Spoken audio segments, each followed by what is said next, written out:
We're back, Jack. What's happening, beautiful people? Anyway, what's up, Lee? Dude, sometimes I know you're gonna fuck with me, and it's like an early Christmas gift I'm gonna give to you. Do you want it now or do you want it in a little bit? What? Like I know I did something this weekend that this might be the last podcast. I could just imagine.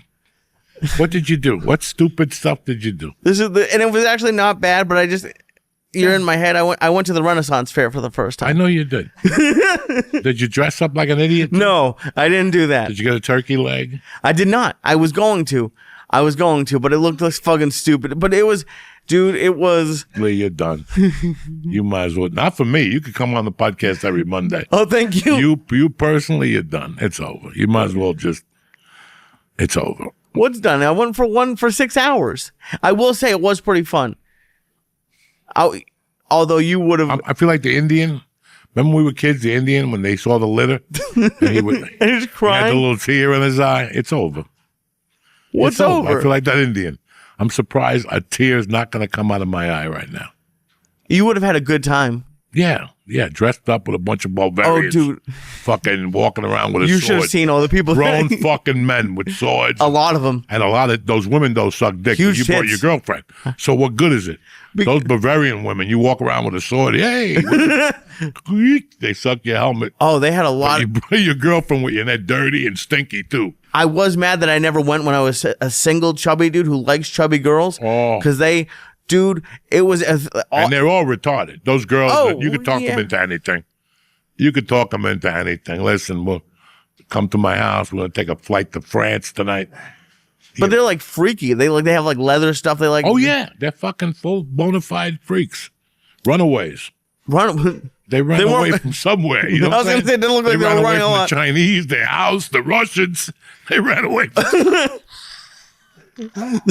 Oh, dude, you should have gone because it was... I wouldn't fucking go. You have to go for 5 minutes. I wouldn't fucking go to that shit. I lived in Colorado, and there was one, not in Boulder. There was one like not in Boulder. It was up in like Longmont, where all those animals lived back then. Now Longmont's like beautiful and shit, but 30 years ago it was like animals and people with warrants. People who wouldn't be allowed in Florida lived in Longmont. Jesus. And fucking they had that shit. And I remember I had to go pick up a car one day, and I sat there going, what the fuck is... I'm from Jersey. Who comes to this shit? They're out there, yay, with swords. And they said huzzah a lot. They have the sticks, and they fucking that was cool. Other. They had jousting. I did see jousting. With the horses. That was the best part, is they had jousting. The rest of it, like, I did archery, too. I shot a bow and arrow. I did actually pretty good. Okay. Oh, yeah. Oh no, I didn't. I shot a target, but dude, there were some fucking like just people with like masks. Like there was basically like furries. It wasn't just. They're crazy. Yeah. And they all suck. But they're having a great time, and I felt bad making fun of them because they're not messing with anybody. No, they don't mess with nobody. They're nice people. Saying, it's 80 degrees and you're dressed up with a fucking joust suit. So something ain't right on a Sunday. And they take it real serious. Maybe your kids don't love you. I don't know. Who goes there? If you got a family, who goes there? There were a lot of families there. Which I know, but not people like. It's like a flying circus for dirty white people. Right. Okay. You ever go like a circus and there's always a chick with the missing hand and the guy with the one eye who can see through the wall. Usually it's like the bearded woman and the fat man. I would love to see yours sounds like a much better circus. Yeah, the person with the missing hand. Whatever. They always got some fucking freak show. Yeah. Yeah, they were. And like they were just going around like, oh, this is one that I thought you would have killed people. People paid to go in and do a pub crawl there. So they were just walking around in a line of like 30 people, and they took a bathroom break. We were smoking a joint, and we were just watching them, and they were taking a break and waiting for people to go to the bathroom. They were telling jokes, and this one old guy was there and probably told like 6 of the dirtiest like hand job jokes around like kids and like old people, and was like bombing on the pub, but they paid money to go drink beer at this in costume. The guy was doing stand up? No, he was doing like knock jokes on a microphone. No, just out in a group of people, like 5 or 6 people, like, hey, pub crawl, hey, pub crawl, hey, pub crawl. And then they go, and then they take turns doing jokes. And this one guy, I could just, because I see it at open mics all the time, but I can just tell that he wants to do stand-up, but just basically You should have gone over and gave him a lesson. I did From think the about... Bavarians. You could have gone on the Bavarian tour and done all the festivals, eat with a turkey leg in your hand and a VD cure in the other. You know what I'm saying?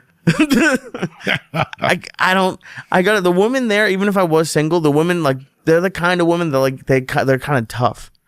Like, they'll probably be able to beat me up. Tough. Just define tough. Because they're throw like, them out of the car.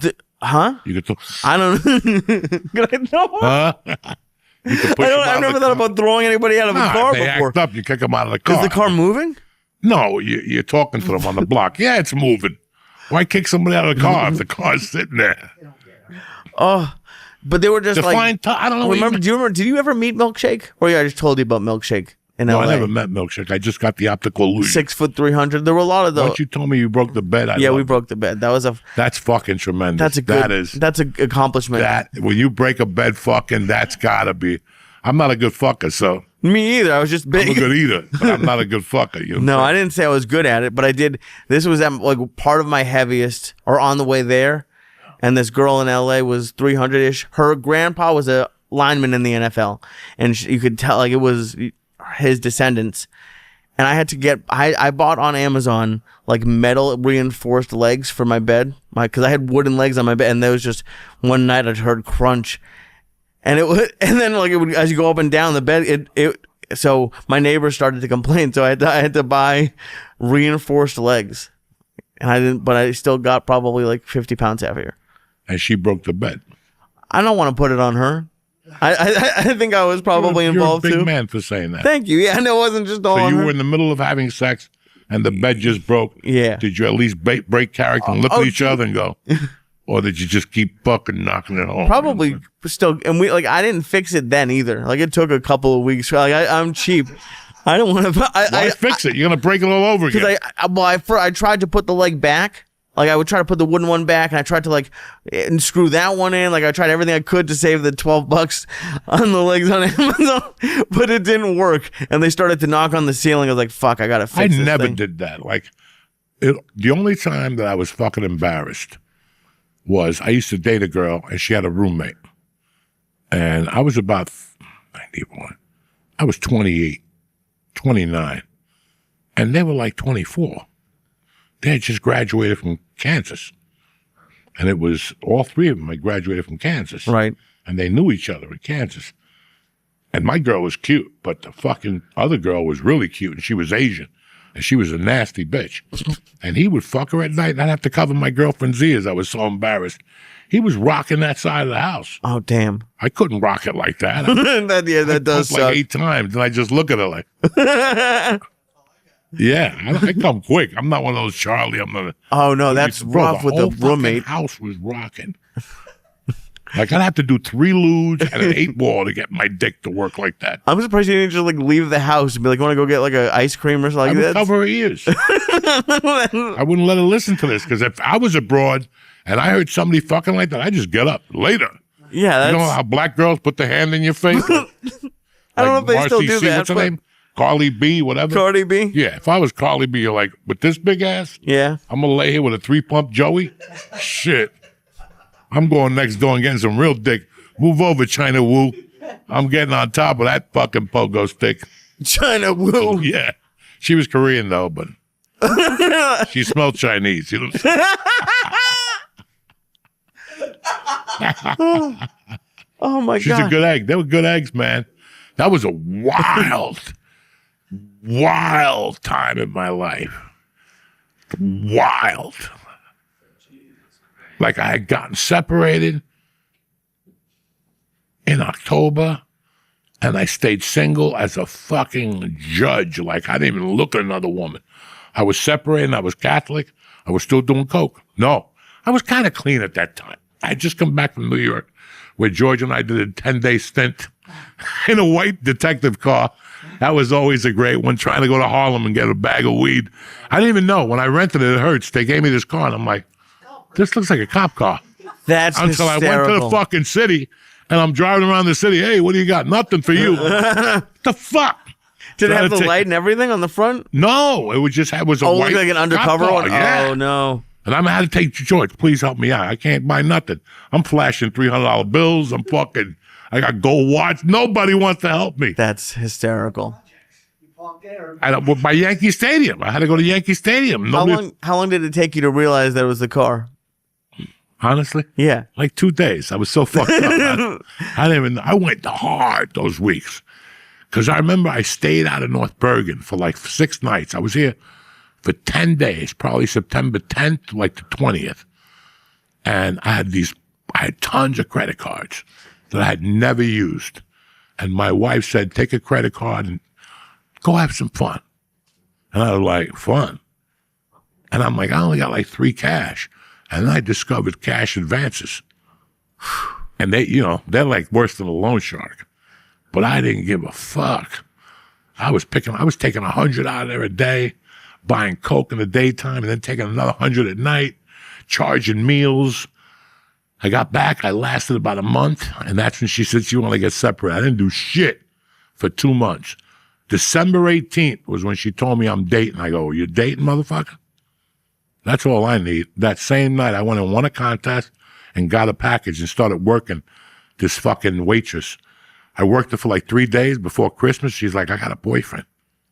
After breakfast, after I took her to breakfast, she said, I got a boyfriend. I'm like, what the fuck? Hotter than fuck. I went back to the club that night and I met another girl. And we started talking and she goes, I'm going home for Kansas. When I get back, I'll call you. And I'm like, this chick ain't going to call me. She fucking called like the 3rd of January. Nice. And it was that girl. And she went back. Her father owned the fucking hotel. Oh. He owned 4 of them. And I did comedy at the one. I'm like, I would go, and she was living at the hotel, like Zsa Zsa Gabor at the time. And her girlfriend was living at the hotel. And at first, I hadn't dated nobody in 6 years. I didn't even know how to act. But you didn't even want to like date. You wanted to hook So we up. would do comedy on Tuesdays, and her and I and 20 waiters. This is why I love comedy. This is the thing about comedy you love. It wasn't a comedy club, but at that time it was run by like one. Right. Just Tuesday nights. And we would all go there. We'd do comedy. We closed that bar, which closed at 12. And then we'd go out in Boulder. And we'd go to a karaoke place over by the other side of Boulder. I'll never forget going in there and listening to Michael Jackson with them. And some of them were just regular drinking. Half of us were doing coke. Like the other half was doing coke already. What half were you? And I started dating this girl like January, like just taking her out to dinners. And everything was going well at the time. All the credit cards were in full effect. So I'm out every fucking night with this chick. Her family owned the Broker in Boulder, but they had 4 different banks, 4 different restaurants. One of the restaurants, guys, was one of the finest ideas I ever went to in my life. It was called the Broker Women's Bank. I don't think you can look it up. I think they sold it like 30 years ago. First of all, this restaurant, as soon as you walked in, my boys in Vegas give you French fries. Ooh, yeah. Right? STK. STK, whatever, the steakhouse. Yeah. They give you French fries. Mm-hmm. Chinese people give you the noodles to dip. Great. This place gave you a big bowl of peel and eat shrimp. What? Listen, for free? Now I don't want it. Like now, I know I'm going to shit blood and get Katrina germs. But 30 years ago, when you're dating a chick and you're trying to impress them, they show up with a fucking shrimp bowl. So any of the 4 restaurants you went to, as soon as you got there, what are you drinking? Whiskey tonic, whatever, soda. Boom! They come right back with bread and a fucking bowl of shrimp. I've never even seen that with before. Fucking floating cocktail sauce? Cocktail sauce. It was nice setup. All the restaurants were cool. Let me talk to you about the Woman's Bank. The Woman's Bank was a bank. So you ate in the fucking rooms where you take the money out in the vaults. Oh, shit. Dog, talk to me. That's so badass. you would go, it was a curtain. This is 1991. At 92, let's take it down. And there was already had curtains, so the guy would knock. Oh, I'm bringing in the steaks. Okay, open. And then he'd leave, and you could get back to fucking and sucking and snorting. We were snorting there for dessert, though. No, you wouldn't. Yes, I would. I went there till about 1995. Why'd you stop going? Because I fell in love with that restaurant, the concept of going to a restaurant, eating a steak, guy closes the curtain, You take a gram of blowout and you do 3 fucking for desserts and an espresso and a Heineken and you're hot to trot. You're in fucking, it wasn't downtown Denver. It was like, because he had them all over. He had like downtown, South Denver. This fucking was brilliant. This was brilliant. And the restaurant in Boulder was known for, there was a place up the corner, and you can look this fucking thing up, and George is my witness. There was a place called, it was on Arapahoe Boulevard, and it was called, what was it? Friday FAC. It was called the Friday Afternoon Club. And it was a hotel. Because every single person, this is the fucking 80s. And still there, huh? What's the name of it? Still there. The Boulder Broker Inn. Yeah, it's in Boulder. Yeah. But they sold it 18 times. And they were 70 years restaurant. No, he's talking about the Friday Afternoon Club. No, the Friday Afternoon Club is lit. But Broker's still there because I reached out to them. They reached out to me, the waitstaff. And they're like, hey, we're young. We go to college. Would you ever consider doing a show here? And I'm like, fuck yeah. Oh, that'd be great. And they reached out and goes, the fucking, they kiboshed it. Old banking from 1910 bank. They kiboshed it because I threw the fucking manager against the bookshelf. When? When you, In that's the how 90s? I got fired from that job. And they won't. Are you serious? Well, you know, Is he still there? I don't think so. Dog, we ran, you understand that was my open mic days. That was the very beginning of open mic. And I didn't know how to act. I won the contest December 18th. And January 3rd, they made me the house MC. And every Tuesday, I would be there for 18 months. And I'll never forget, like, after I was there 8 months, if you guys know anything about me, after I was there for 18 months, I basically did what I want. They had an all-you-could-eat lunch, and I would just go to every day. The soups were the best in the country, Right. but they had homemade Rice Krispie treats. I would eat the whole tray. The lady would come out and go, Joey, I made your fresh batch. That's how I was juiced in there. I could, even after her and I broke up, I go to that hotel at night and go, I need a room. And Take the room around the back. You know what room it is. Clean up the sheet and leave a 50 for the wait staff, for the thing. I could go back there and snort coke. Nobody would know. By myself. I had that fucking place wired. I knew the chefs. I knew the wait staff. I knew the hotel. I had 8 months. So think of the last 8 months. I was just doing, I still remember New Year's Eve, there was a band, and I talked them into paying me like $300. Like I was a big shot. $300 on New Year's Eve after doing comedy 2 years. And I talked them into, they paid me $300 to bomb. I still remember people were trying to get on the elevator. Me and my buddies were on the 4th floor with the alarm on, snorting coke, and people were banging on the elevator for 30 minutes. We came down to the 1st floor, and everybody was there. The fire department, the fucking, and we come out with powder all over our face. It was insane what we were doing there. So the last 3 months, they really wanted me out. They just were looking for an excuse. And the elevator wasn't it? The elevator was still there, but I wasn't doing. No, but that seems like an excuse to kick Dog. you out. I did the craziest things in there. I was swapping spit with a chick one night, fucked up by the ice cube machine, and something made me look at the ice cube machine, and I popped my head up, and I took an ice cube, and I just opened up pants and put the ice cube in a pussy, and then took it out and popped it in my mouth and started swapping spit with it. That chick almost fainted, you know what I'm saying? And I was only 20. I was only 30. I was doing crazy shit like that. That woman almost fainted. She's like, I never did something like that before. I did some crazy stuff in that hotel.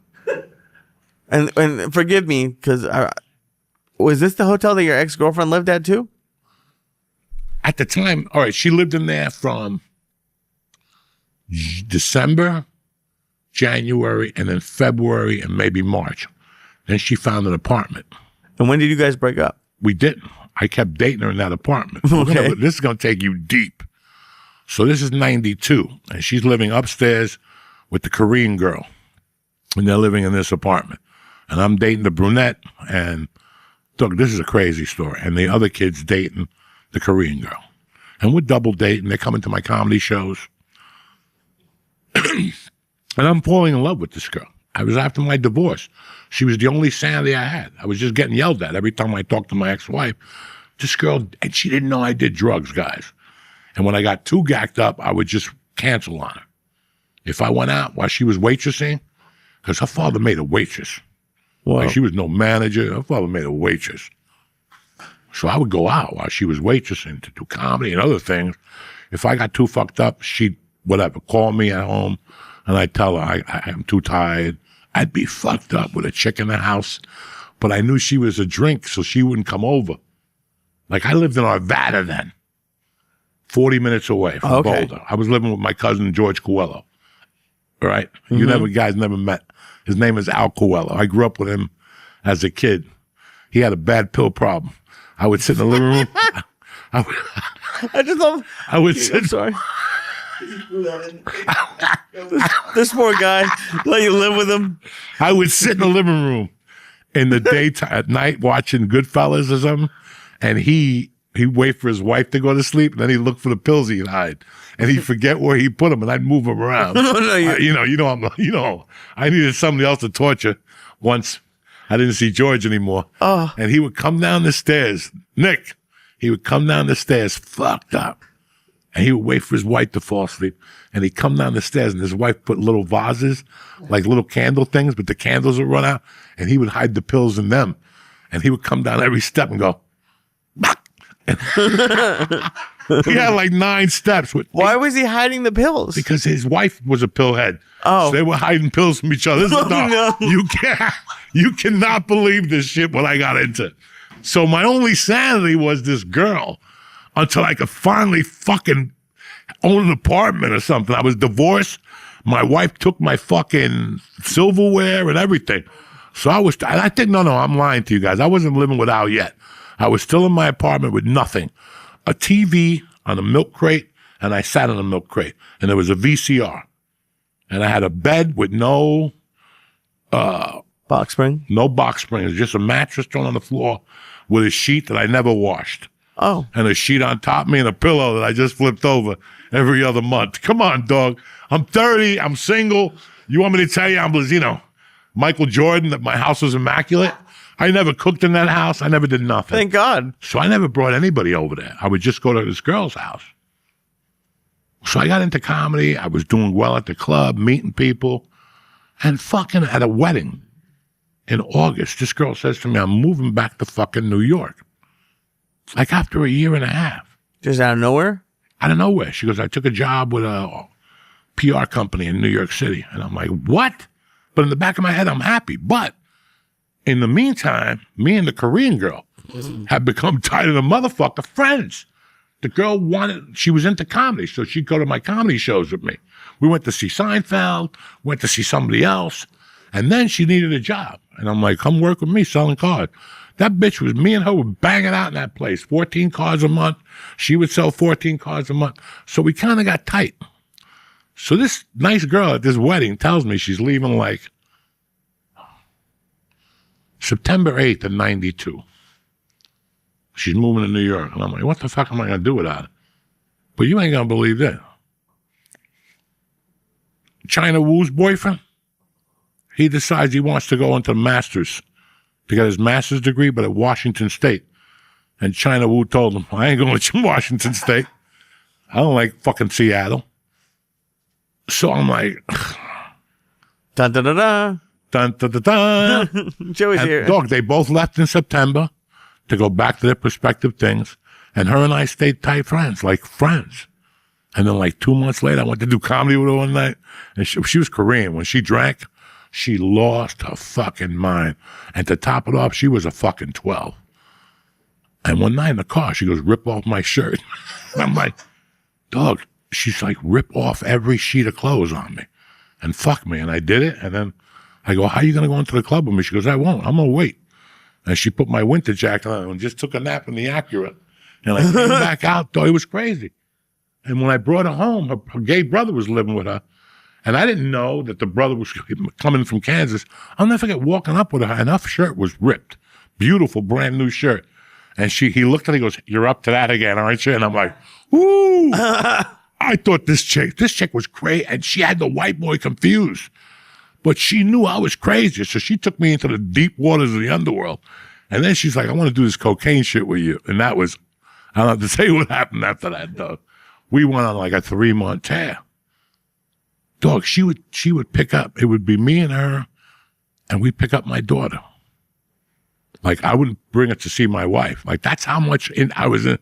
The white girl was done. I didn't want to see it. I only talked to her out of like, I don't even know why I'm talking to you. You're in New York, you know. Why are you still here? Right. Because I got the Korean girl. We're doing shit that you never even dreamed of doing. The Korean girl was crazy. And she just moved into my house. It was fucking insane. With Al or your old house? Now I was living with a roommate of mine, Manny.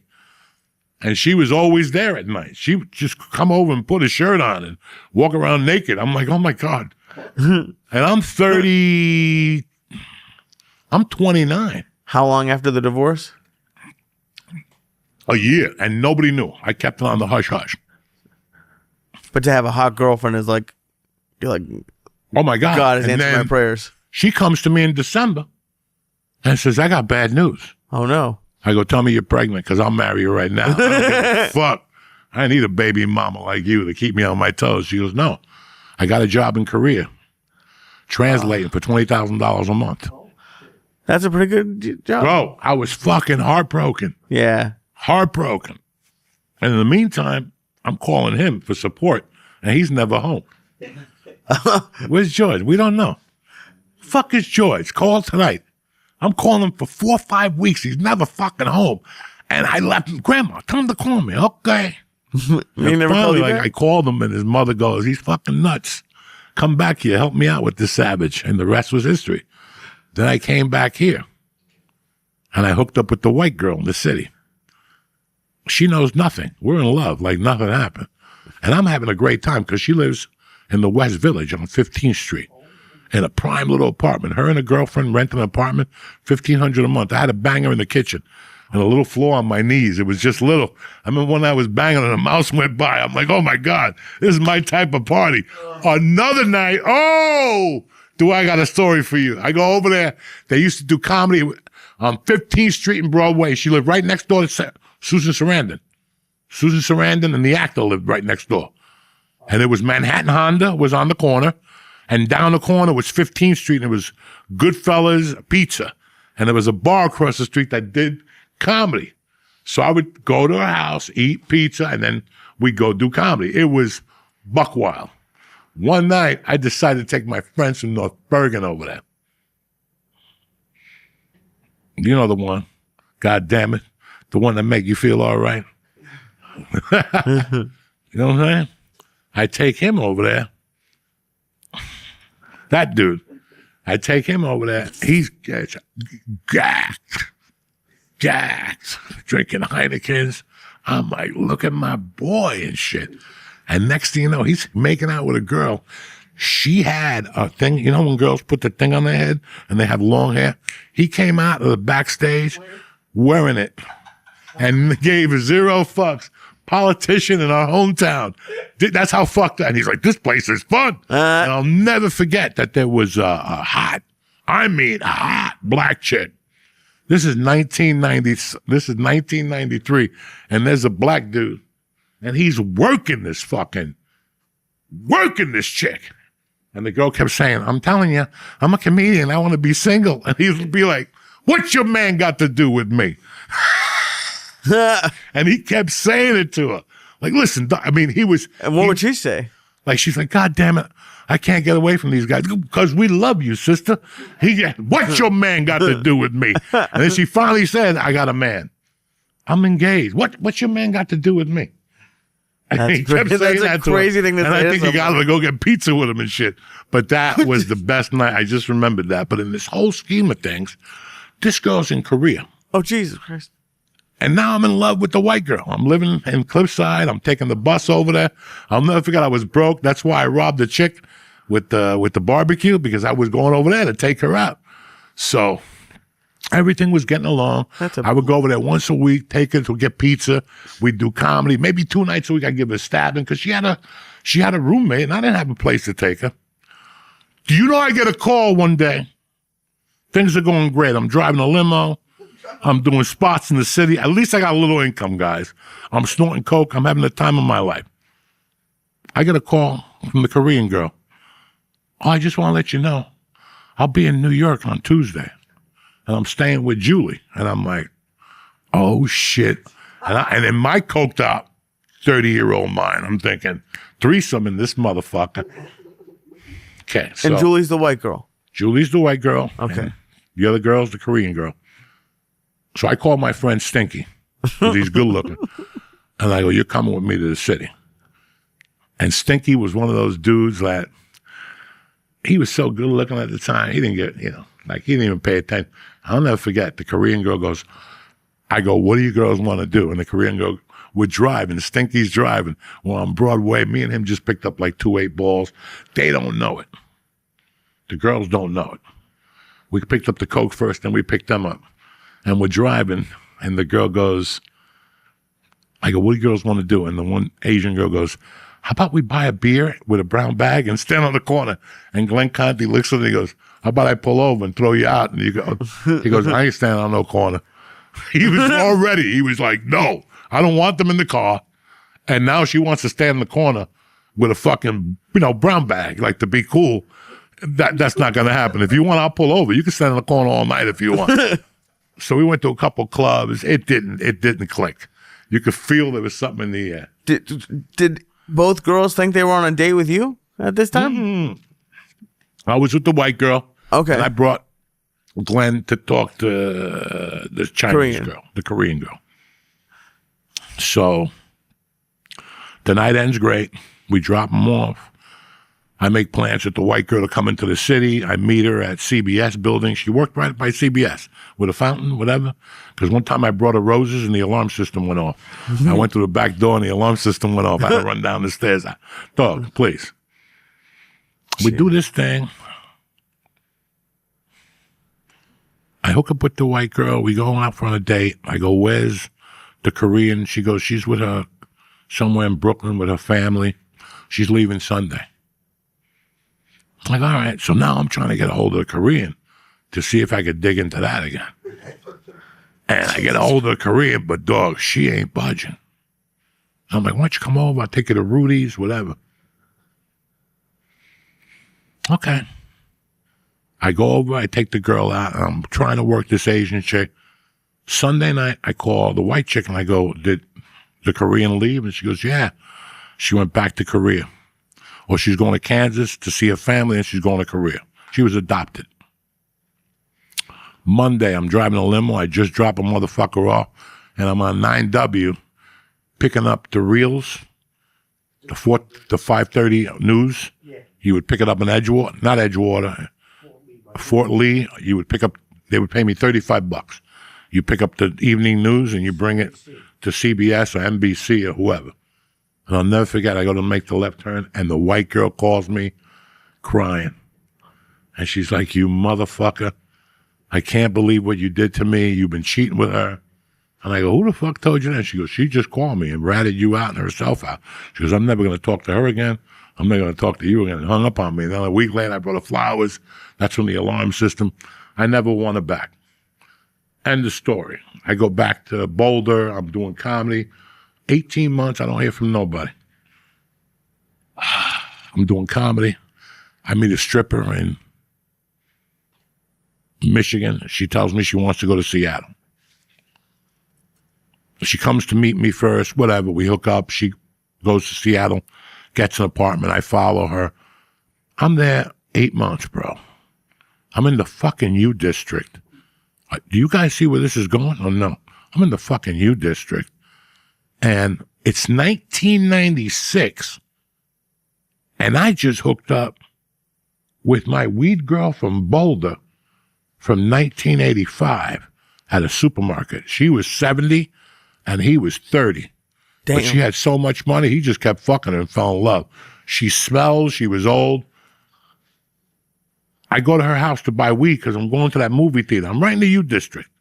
The U district is the fucking university district where Bruce Lee had a kung fu school and everything. I crossed the fucking thing. And as I crossed to go get whatever, who's pumping gas in his car? Paul, the Korean girl's fiance. The dude who went to Washington State to get his The original? master's. Oh, shit. Oh, because you're in Seattle now. 4 years later, I forgot all about Washington. I'm looking, he's looking at me, bro, and as I walk up to him, I put my hand down, and dog, This is 2 years later. This kid started crying. He goes, you don't understand how much I loved her. I can't believe you fucked her. I loved her. He goes, I was going to go home and propose to her. And dog, for like a week, I felt like dog shit. Well, wait, I thought they were broken up. They weren't broken up either? No, they just, they left it open, and if they saw each other, they were in love. But she waited like a week. That motherfucker he didn't even get an apartment, and I was already having relations with him. That is pretty quick. But that's crazy. How crazy is that? And I hugged him. I gave him my number. I go, listen, man, we were all in a bad position.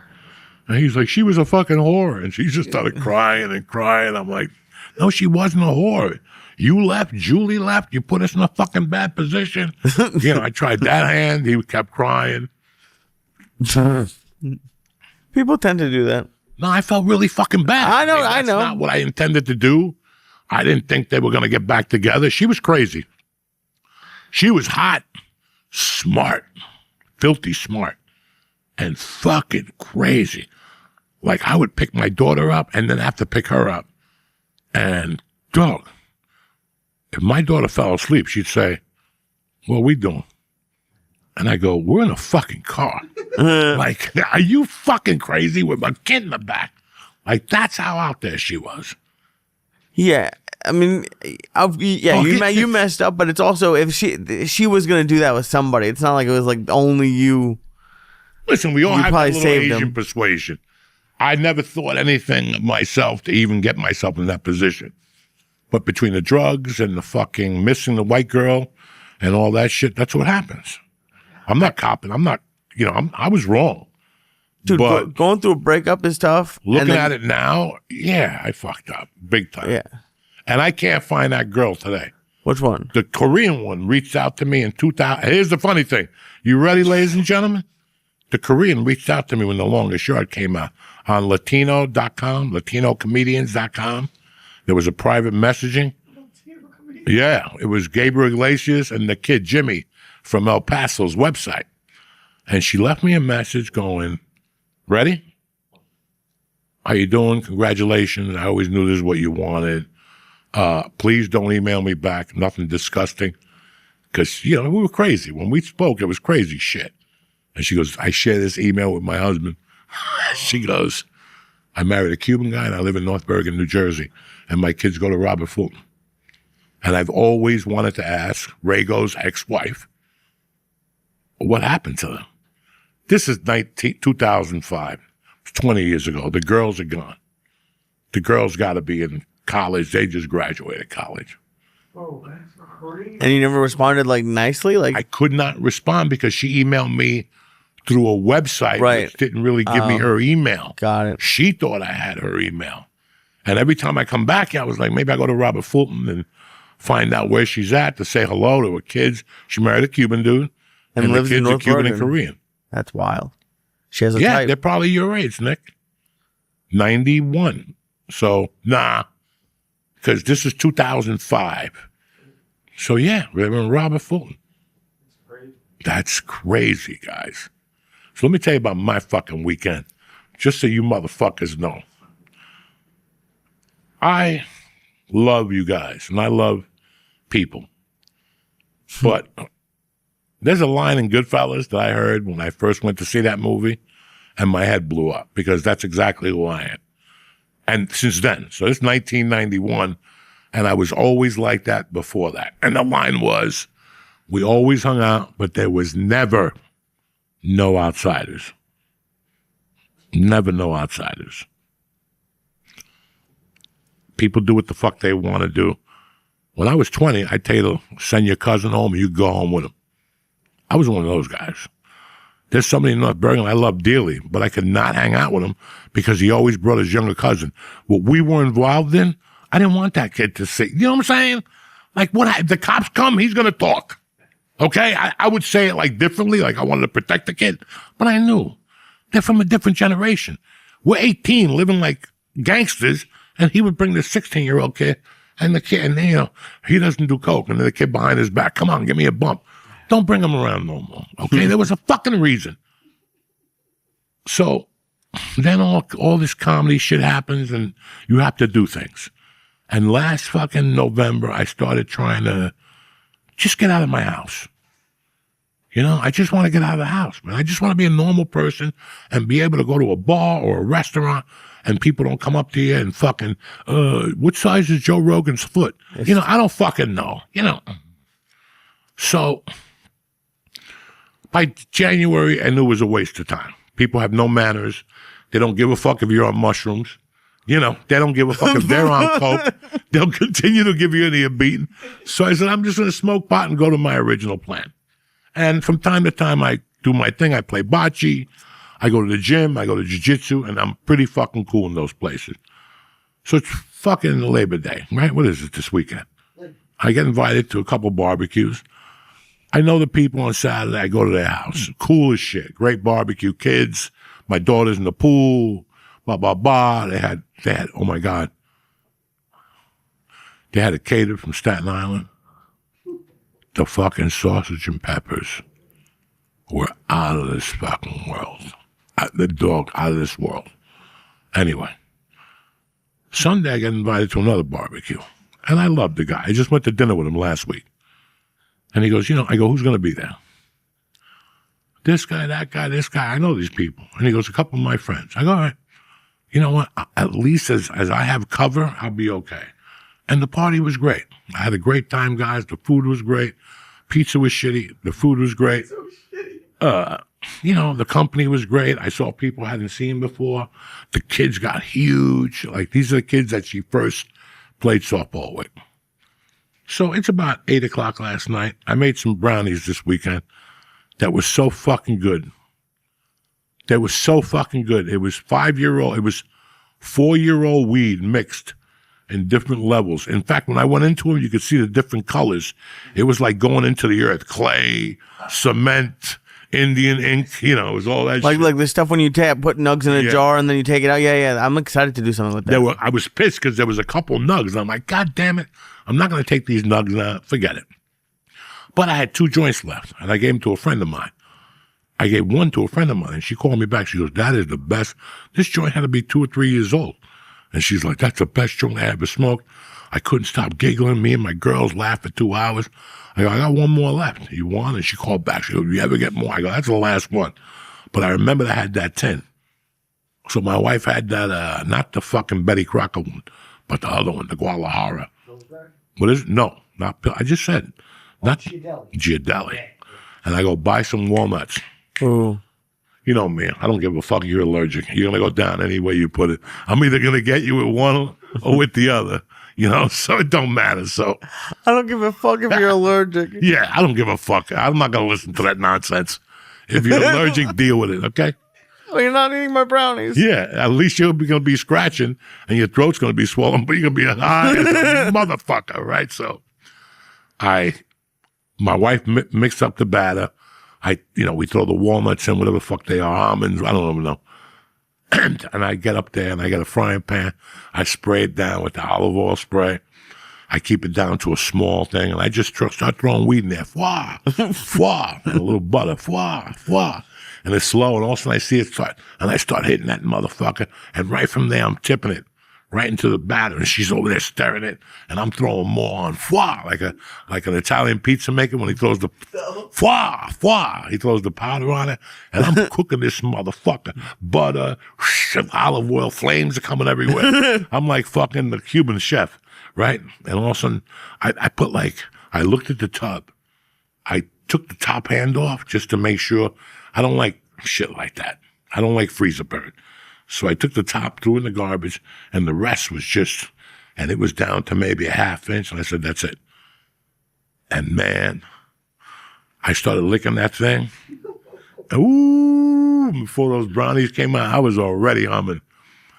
So finally, the brownies came out on Saturday, right? Was it Saturday? So Saturday night, I ate them. Oh, my God. You know, you don't think my tolerance is off the batter, like so off the chain. Like, I felt something, but I kept smoking weed, and I went to bed Saturday night because the honeymooners weren't on because it was college football, and it wasn't even Hawaii.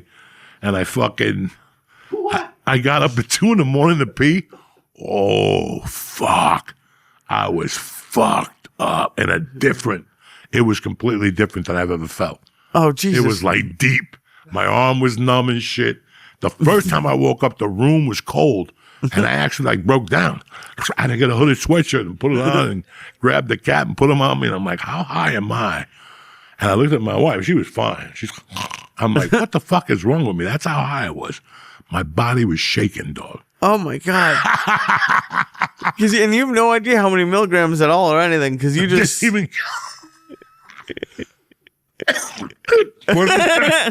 wasn't even worried about it. Wasn't even flogging my mind. I didn't give a fuck.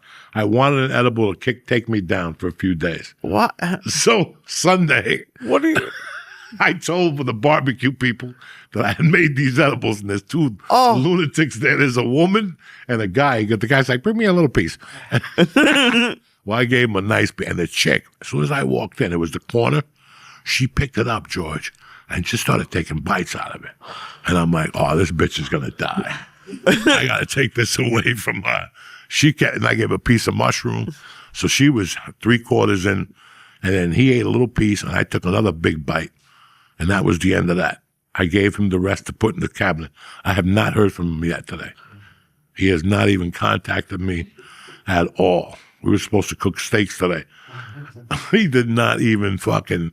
He's in no shape I for spoke cooking. to the lady, and she said that she got home, and thank God she was in bed because she didn't feel her legs, that she had water by her, and, just hilarious. But it was her, another mom, the coach's wife, and another mom. And we're sitting there talking about, when do you get in trouble? When you get in trouble as a kid when you come home at 3 and your parents aren't home till 5, and you start searching through shit, and you find like stupid shit that belongs to your parents. You find like your mom's vibrator, but you don't know what it is. You think it's her back massager or whatever. So, that's the first thing you find. And 5 out of 10 motherfuckers sniff it. They don't even know. You start using it. They put that little mom's vibrator in their nose and give it a whiff. See, you're older. For us, it was the period bag, the thing that hung behind the douche bag, and they put the nozzle in their pussy and they squeezed the hot bottle. It was really a hot water bottle with a contraption to wash your monkey. Oh. Any woman, any house I went to as a kid, right, I always sniffed it if they was hanging there. Oh, I didn't care if it was your grandmother, your mother, your sister. You knew what? You knew. Oh yeah. After I found out that everybody had one and women stuck it up their pussy, I wanted to sniff. I would sniff your bras first. Like if you ever go to a woman's house and she hangs her bras behind the bathroom door. Why are you going into these places? Because I want to see if they. You're just creeping around their house. Like usually, like to put the bras like in their personal bathrooms. It's like my godmother, my friend, my mom's friend. Weird. I go over there and I gotta pee it, and I run right to the bathroom to see if the lady left the bra out.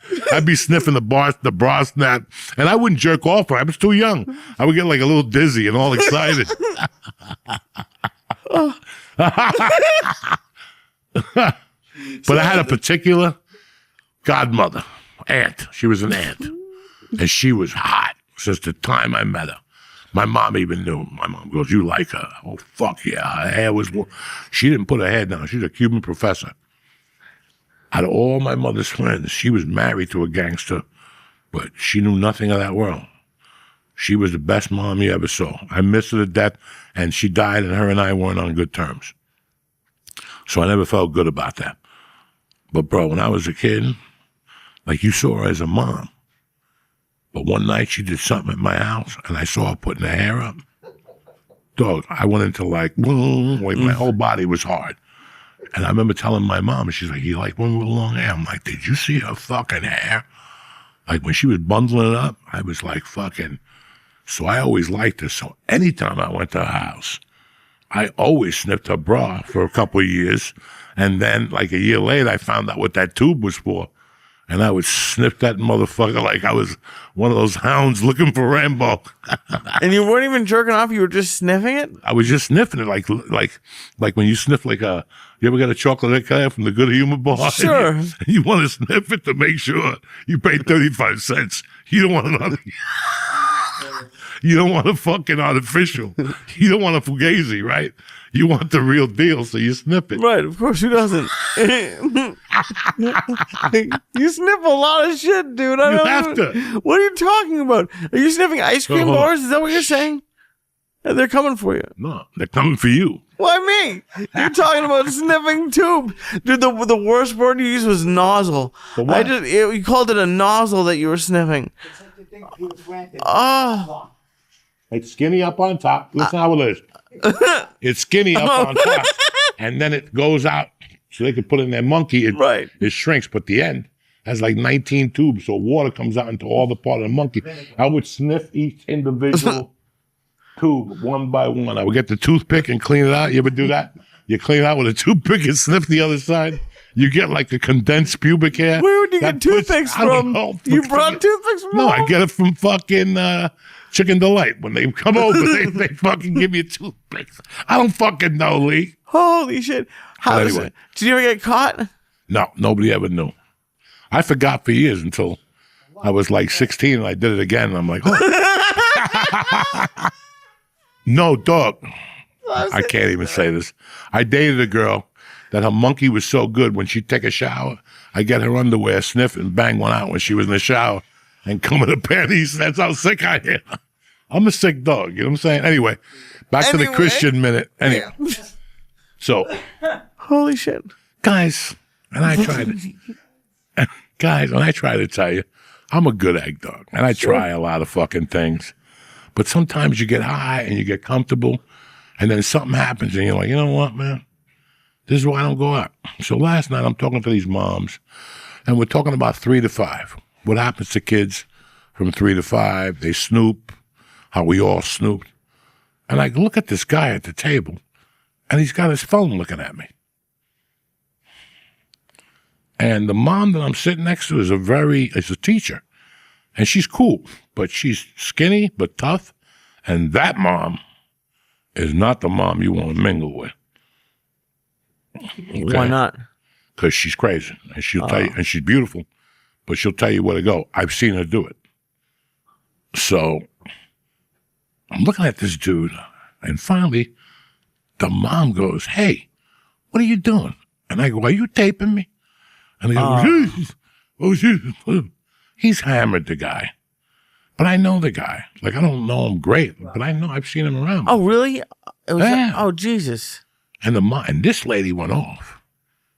This lady's like, "I'm a teacher. We were over here talking about kid. What the fuck are you taping me for?" And then this lady's like, "You better fucking delete that, motherfucker." It went like that. It got like that at fucking 8:30 at night. I'm on fucking, I love that the women were like angrier than they you. fucking made him erase it. The guy's like, "Okay."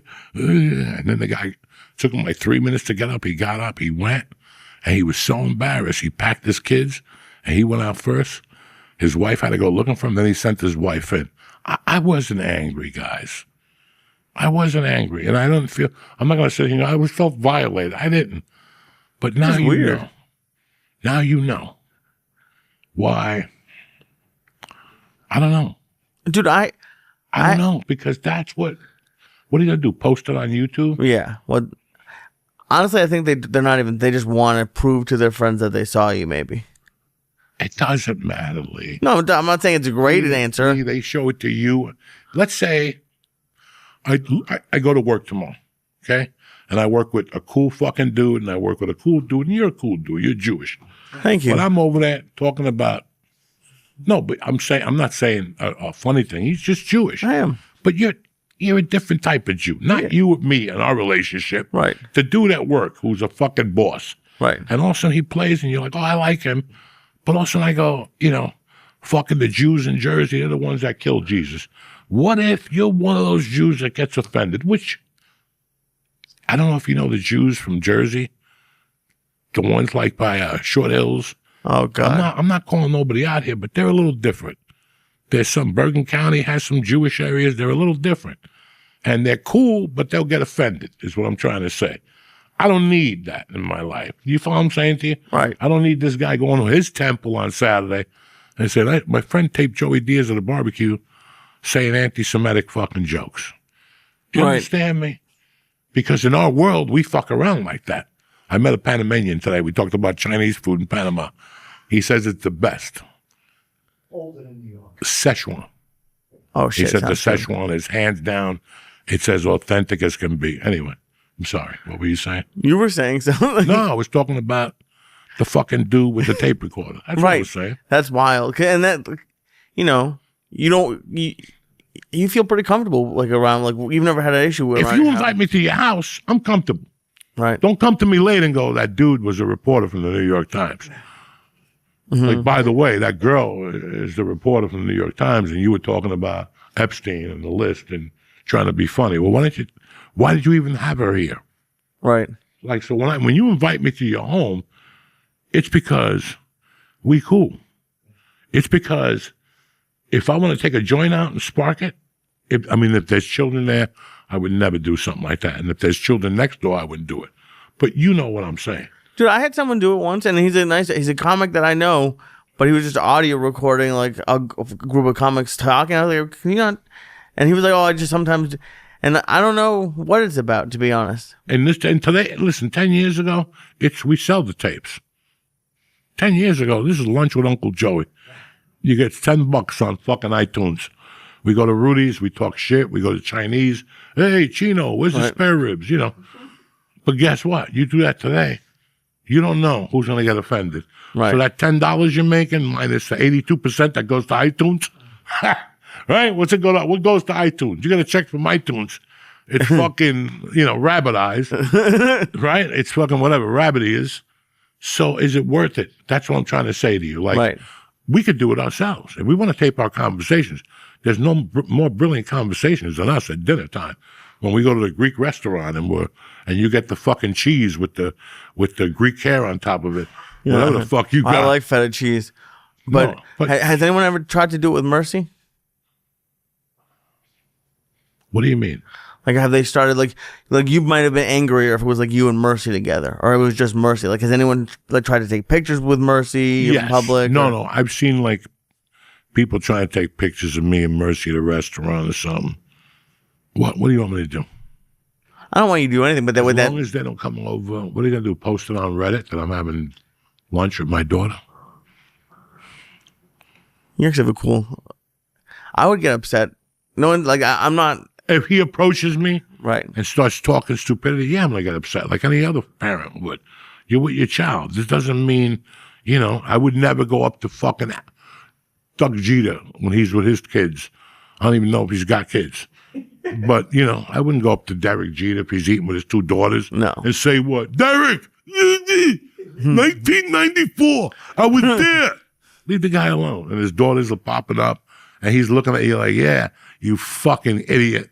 Because that's what they're looking at you, thinking. They have. You with your fucking family.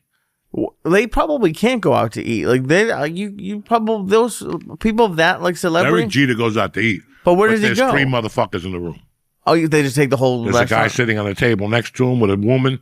There's a guy over there, and there's a guy over there, and the restaurant's on high alert. Because if I'm eating at your restaurant, that means you got to kind of protect me. Right. It's the same thing. I need to know my clientele. I need to know that George doesn't work for TMZ. Right. I know that Lee Syatt's coming in that night. So I'm going to double cover the table. First, I'm not going to let a lot of people know about specials. I'm going to keep that Tuesday low. But then you have situations where, hey, we went to a Knick game. We're hungry. I can't clear the house then. No. Right. I don't know who's in there now at 10:30 at night. It could be, and I come in with 8 guys. And it definitely happens. Because all you need is, you don't need to be doing coke. But one of your friends doing coke, and that's it. I'm not ruined. I'm not ruined because people know I'm not doing coke. But think about that. Like, your friends are what do people say? The people you hang with or your whatever. You are who you hang out with. So these are things you have to clear also. Right. Dude, people are getting weird. I actually you know me, in the 15 years we've been together, I don't really get into like physical or like yelling altercations with anybody. I got into it with someone at a dispensary this weekend, and I pulled into a dispensary, and these two guys, not cops, but were like parked how cops park if they want to just chat. And I just got in and I just tapped on my horn because I couldn't get around them. They went and I parked, and the dude started yelling at me and saying like, "Hey, you should have more patience." And I just said, "Hey, dude, I didn't go on my horn and yell at them, but I have shit like they don't know where like I'm getting medicine for my mom. Like there's right the moment before exactly. I was thinking about that's why I wanted to bring it up, and like." He was actually a worker at the dispensary, and he got so in my face that this other customer like, "Hey, are you okay?" And I was okay. Like I'm never gonna like punch anybody, but like I've got kind of like I felt like I've never had someone come at me for something like that. And it's especially when you work at the place. And I was like, so he worked there? Yeah, he worked there. So I even talked to the manager. I was like, "Hey man, I'm sorry. I don't want him to get him fired, but like he shouldn't be yelling at me for when he's blocking the driveway. Like there was no way to, and then it's not like there was tons of room to get around him. I couldn't get around anybody. And like they felt bad. They gave me a bunch of money off. It's a good dispensary. But it was like I just like think what we're talking about, like what's going on with people, and I think just like there's more on edge or something. Or I'm having a conversation with George, so fuck Lee behind me, right, and fuck the day he's having. Right. As soon as I pull up, I got about 10 seconds grace period. Okay. As soon as I pull up to you and you're talking to me, going, "Yeah, I just meet you at the studio." Yeah. If you stop, you get batteries. That's it. There's no other conversation. Right. Once and there's people who acknowledge you.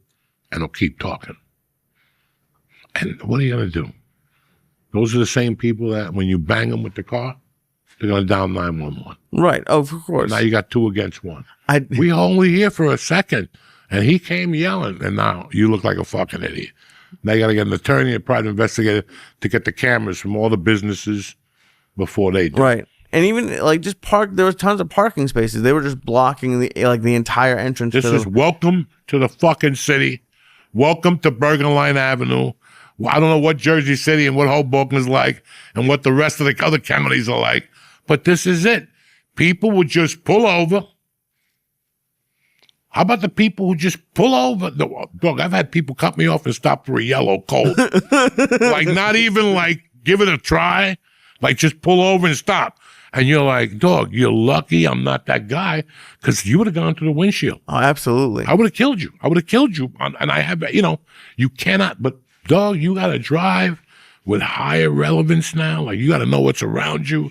The days of 800 milligrams and going for a drive. No. Because you don't know where they're going to come out of. Dude, I did do something a little childish and I wanted to do more. But as I was leaving the dispensary, behind the entrance, they had like 6 parking cones. Like big ones, like as tall as me. So I looked around and it wasn't there. And I took one, I put it behind his car. It would have taken him 3 seconds to to put it back. But like I wanted to take him all like surround his car with him. But I was like, I'll get caught doing that. But one cone, I just wanted to like for 1 second piss him off that it was me. But it was I've never, you know me, dude. I don't get in fights with anybody. Oh, it's a different world out there. And once you leave the house, you got to be prepared for anything. People pull over, they cut you off, they just stop. They will stop there. We go to eat dinner every once in a while, and we double park. And it's okay, But think of those people that get in the car and you're not around. Oh, yeah. And they got to wait, and their fucking uncle just died. He got hit by a car in Paramus crossing the street, and, it's the same shit. Oh. So, you know what I'm saying? Like, here we are again. I'm not saying that we're bad people for doing it, but we're all hypocrites. We're all hypocrites. Like, remember Laurel Canyon going north, and people would just kind of scoop around at the end, and some people would just sit there and get pissed off, and you'll do it, but then sometimes you'll just fucking I gotta go, and when it's you doing it, it's okay. But when it's everyone else, they're fucking assholes. I would do it all the time. Oh, yeah. I don't think you ever stopped. I never stopped. You just went on the right until the very end. Oh. And that's what we're fucking hypocrites. But I don't listen. One thing I'll never forget, Lee, tell him the day we were going somewhere and a cop. There was traffic on a Monday. Oh, remember? were you going to the doctor? Traffic. Yeah. No, we were going somewhere at 8 a.m. Yeah, I think Monday fucking morning, you and I were going somewhere in Burbank, and it's bumper to bumper traffic. Like, are you fucking kidding me? And we get to the thing, it's a cop. And the guy couldn't park this way. He parked like this to be an asshole. So now cars had to go around. This is California. They're scared. No, you go. No, you go. No, you go. No, you go. No, you go. No, you go. Fucking you go. He's never coming back. And they fucking sat there. And by the time we get there, I go, I wonder what's going on, Lee. And it's a homeless guy puking and 2 cops like shaking him down. Like, this is Monday at 7:45. This is your job. And I remember beeping at him. He's shit. Beep, beep, move the fucking car. Dude, I was driving and you fucking beeped my car and started yelling at the cops. You cocksuckers. And I'm like 25 tops. You can't be this fucking stupid. You need to protect and serve. How are you protecting and serving right now? If you come after me, I'm going to take a picture of your car and show the lieutenant. It's Monday at 7:40, Lou. Look at this fucking car. Yeah, I'm going to go right in there. Lou, where's the Lou over here? That's how they call him on other TV shows. Where's Lou? Lou, let me talk to you. It's Lieutenant Grable. Lou, let me talk to you, okay? Cut this shit because I'll call over your head, too. I'll get the fucking Puerto Rican and the public safety, and me and him start habloing. You won't be looking too fucking good, okay? And don't let me mention Joe Rogan podcast and shit. I got fired up. I'm sorry. I get all anyway. I'm fired up because something's happening. Listen, I don't know if you guys know. This is my time of the year. My dick gets hard right now. That's it. It's over. The stupid shit is over. Think about it. That's it. You jumped around all year. Yeah, I'm gonna get that tooth fixed. You know. Well, guess what? It's September, motherfucker. It's scary for some people. I get scared. So I get so scared that I go, okay, because we got 4 months left. You got 4 months to make it happen. Sort of. No, think about it. But it's just You continuous. jumped up Life and is down all continuous. year. Everybody had a good time. You went to the Bavarian Festival with the fucking, Andale, whatever that sword is called, the joust. That's it. I like the Andale Festival better. What is it? Renaissance Fair. Yeah, the Andale Festival. Everybody fucking is having a good time all year. And now you look at yourself and you go, that's it. Either my kids aren't going to school, but Halloween's next month, and before you put your mask in the oven, fucking it's Thanksgiving. I mean, Halloween don't even hit, and all of a sudden you're seeing commercials with pilgrims and the fucking Bavarian Festival and all those people with a turkey leg. And before you put that turkey leg in your mouth, there's a Christmas ad already. So this is the time of the year you could be a fucking do's and bots, or you could shine a little bit. They have Halloween candy already. Who gives a fuck, okay? Only you would look at that shit. That shit's terrible for you now. I know I'm not eating it's it. It's not Halloween candy. It's fucking poison. Trust me when I'm telling you. I've sampled all of them. Terrible. I got kids. Everything is bad. Everything. What do you mean it's bad? Everything is bad. They have destroyed everything. They make a sugar-free licorice that I was really into until my eyeball almost came out and I started regular heartbeats and shit. All that shit. It's just, even chocolate. Like, I love Almond Joy like a motherfucker. You understand me? You go to CVS to get a prescription. Right. They always got that double pack Almond Joy. It's a goner. That's your bar? No, I like the caramel clusters too. Those are good. And they come in a 4-pack too. Shit. Yeah, CVS gives you diabetes. They care nothing about you. Dude. Sell me a single, like, remember the single peanut butter? Right. For years, they had a double, but you could always buy a single if you were a fat fuck and you wanted just to make peace with yourself. They don't have that no more for the fat fuck. They don't even give you that. Now they sell you 4. King size. 4 cups? 4 cups. That's great. No, it's not great, Lee. You're trying to fucking live without shooting yourself in the stomach every day with a needle. That's what you're trying to do. I don't eat candy. That's when I'm getting no. It's That's when I'm getting Pinocchio bad. time. That's when I'm getting bad. I swear to God, I don't go to like CVS and buy shit anymore. Okay, no. But on the way home from the dojo, we stopped at the pharmacy and we split the 2-pack of the new Oreo Reese's. The Reese's cup with an Oreo in it. Dude, it was so good. That's what I'm talking about. What are you, 10? What do you mean? You love both of those things. But I wouldn't put them together. Yes, you would. No, I would not, Lee. Stop. Why? I just told you what I do. Because that's what you're doing. You're the type of guy that goes into a pizza place and there's a slice of cheese, or there's a slice of cheese with ziti and a lizard eye and chicken, and you'll get that. Something that you wouldn't even eat separately. I've seen you. I've been around you 15 fucking I would eat Reese's cups and Oreos separately. No, Lee, you don't need that shit. I don't need it. That's why we split it. Anyway, stupid. Let me tell you what's going on in 2 days. Okay. You know what's going on? I don't know. Here's what I'm talking about. But he knows about Reese's and fucking Oreos. Oreos. Wait till you get mugged. Jesus Christ. When it happens. You gotta think about those Oreos. Mission you should have had an apple or a protein bar. We did have it. Or a fucking protein milkshake. I had one Reese's cup. One Reese's cup. No, you didn't. You just talked about packs of 4s. You split a 2-pack. Yeah. So that's 1. So 2 divided by 2 is 4. No. I know you. 2 and 2, there's 4. So I divide what that. What are you talking about 4? Anyway, listen, I don't want to argue about you. All of a sudden you get all Jewish on me. What are you talking about 4?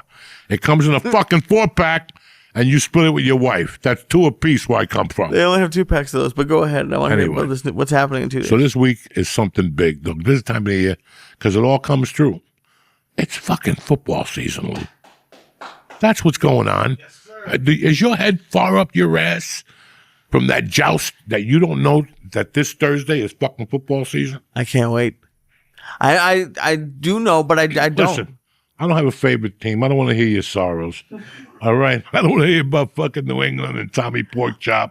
Whatever his name. He's never going to play. Oh, okay? Yeah, he's never going to play. If he plays, things are going bad. He's going to make a big difference. Leave me alone, George. Oh, dude, I'm so excited for football. Tommy Cutlets. He knows his whole career. I get him on the podcast. Listen, I don't want no Tommy Cutlets on the podcast, right? He's going to show up with the agent looking like a Halloween costume. Leave me the fuck alone, okay? I can just see that idiot negotiating with the New England Patriots right now. And they're like, guy, come here. We'll give you $30,000. Get rid of him. Like, we'll pay him off. Like, we're a professional organization. Okay, I don't know what the Giants, they're eating ring dings down there in Jersey, in Autismville. Oh, Jesus. Fucking talking to you. But this is the New England Patriot Organization. I don't know who you work for with your slimy black suit that you rented from where black people rent their suits and shit for weddings and funerals. Right or wrong? And didn't he have like a whole... He shows up to a nationally televised game on a Monday to MetLife Stadium looking like a fucking hologram of a fucking retard dressed in a hologram. Black with a white hat on or whatever he had. Come on, bro. Give me a fucking break. Like, this couldn't be that more embarrassing than what it is. And the poor bastard, the kid was bartending in Jersey City or Hoboken 2 weeks before that. God bless him. It's a Rocky story. But if you're going to go on a Rocky, go on with Mick, not with Dick, okay? If you're going to go on to, like, Rocky, open up your eyes and go, you know what? Let me call fucking Pacquiao's people or something. Let me call Montana. Let me call Aaron Rodgers and see if he can help me. He shows up with his uncle's friend from the dock. And that's what these idiots do. They go, yeah, but he knows people. He don't know nothing. He's been on the dock. He's on the bottom rink over there on the dock. He's your manager now. He rents a suit. And that's what it is. And it's a shame that nobody took Tommy Cutlets and said, listen, man, this is the NFL. You can't show up with that fucking moron. We got to go big here. So what? You're not getting that much money, but at least what did Jackie Gleason, what was his big quote? You could be broke, but as long as you have your shoes are shine and you look the part and you go in there, you just, he said something beautiful. And that's what it is. You're making a presentation. Why would you? And then, all right, you want to show up with him until you get somebody? I get it. But then show up on Monday Night Football with him? Yeah, the people in Newark are jumping up and down. That's my boy. He bought that suit from me. He eats pizza here. He likes the eggplant here. You know what I'm saying? God bless. But that's not the guy you want to talk to the NFL with. That's the guy you go like to a school play. You know what I'm saying? That's the guy like you go to like to sign autographs at a pizza place because that's what he was doing. You're in an NFL quarter. You think Joe Montana ever signed autographs at a pizza place? You think this is fucking funny? It ain't funny. This is what happens when you move to this state. They're crazy.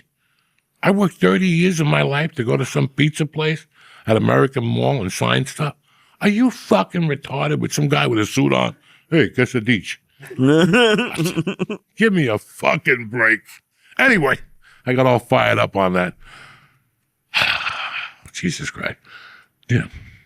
I remember when I moved here, I was like, I'm thinking about firing my agency.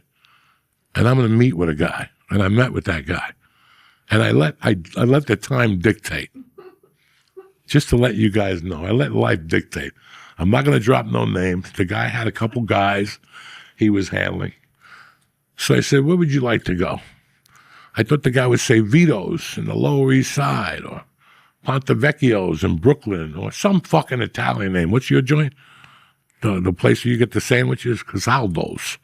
You know, Cuomo's. Yeah, I went to, no, the other place. We get the chicken franchise. Cavazos. I thought the guy would drop a name like that. He dropped like IHOP. For your like big business and meeting? I bumped him to a diner. Oh, nice. To another good diner. I just said, I'll meet you at the diner. Do you know this motherfucker showed up with a Yankee ham? What? What's the shit you cut and put on eggs? Cream cheese? Where? In Jewville? This is Jersey. Who shows up with a fucking thing of cream cheese? Taylor? No, the other one. Pork roll. He showed up with a pork roll. Here's the best pork roll. A gift for you. And I'm like, you just lost me.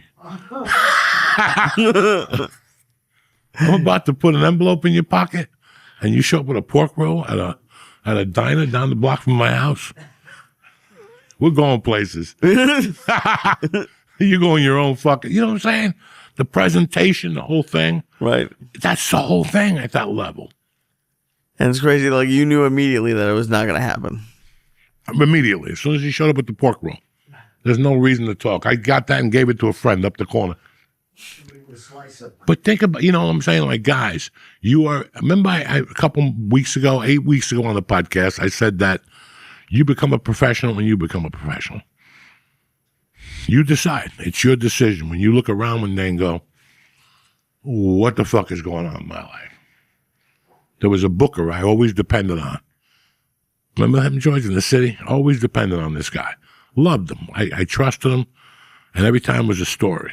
The job started Wednesday through Sunday, and it was this amount of money. By the time I flew in on the plane, Lee, constantly. Now it was Friday one show and Saturday one show, and they were going to send me a check in the mail. I didn't want to mention his fucking name. Jesus Christ. So one day I made a decision. I'm not talking to that guy anymore. And everything changed. He called me for like a year. Once a year, he still calls me and texts me. I got a gig for you. I don't even, because I had to get out of that. And you had to say no to him if I wanted another. It's the same shit. You got to close one door before you open up another one. It's the same shit. It's tough to do because you're going to miss that. But at the end of the year, what was he really paying me? Right. What was he paying me? Every time I came here was a story. My money for the plane ticket. There was always a problem with the hotel. They're going to only pay half. And then you find out they gave him everything. Right. He stole it right from me. And what are you going to do? Go down there and throw him out a window? You knew better. You fucking knew better. And this is what you get for being a gavone. Because in your mind, you're playing in the city, but you're really not. You're playing in Newkirk, New Jersey, in penguin weather.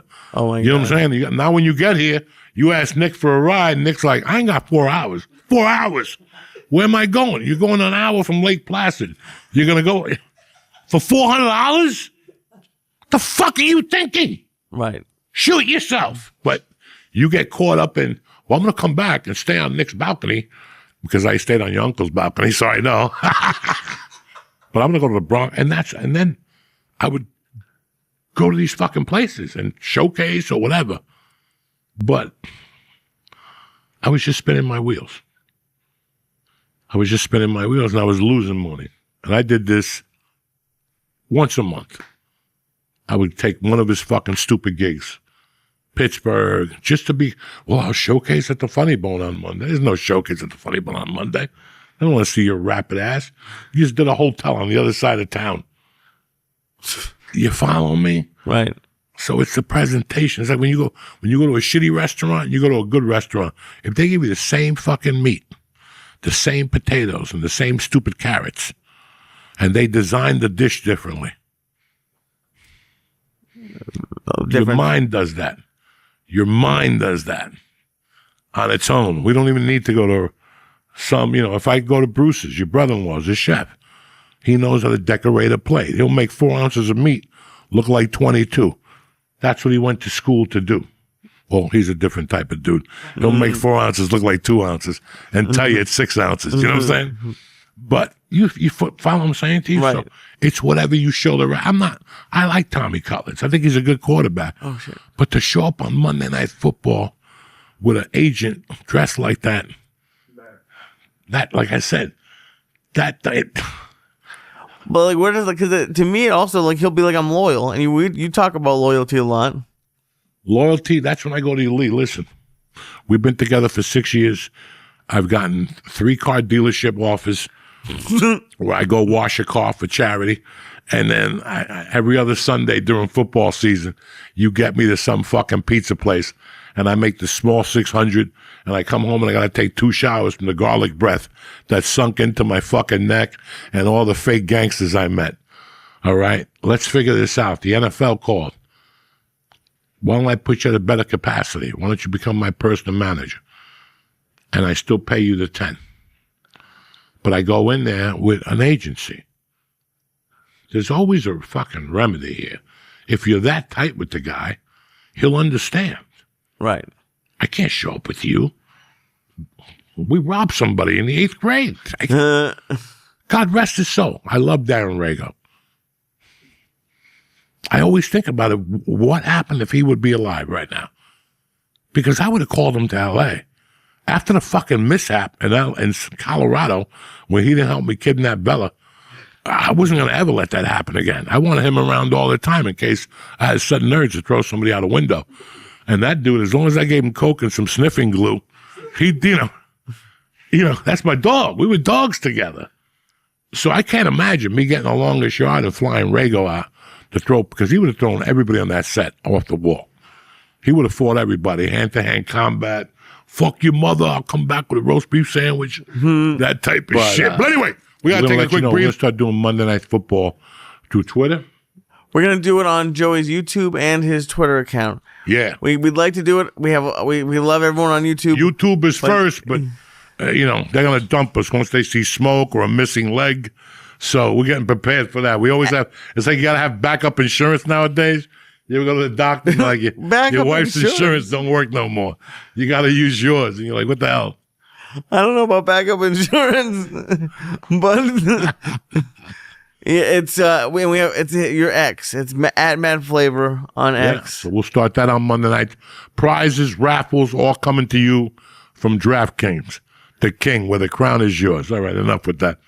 Back to you, cocksucker. I was going to go to Austin, but I moved the date back because I want to be here for Passover, whatever comes in September. A lot of shit in my world in September. I think this week there's something. The night we're in, maybe it's next month, the 6th and the 8th. The 24th of September, big Cuban holiday, especially for me. Not for a lot of you fucking peasants. And then you have the other holiday. What's the Jew holiday in September?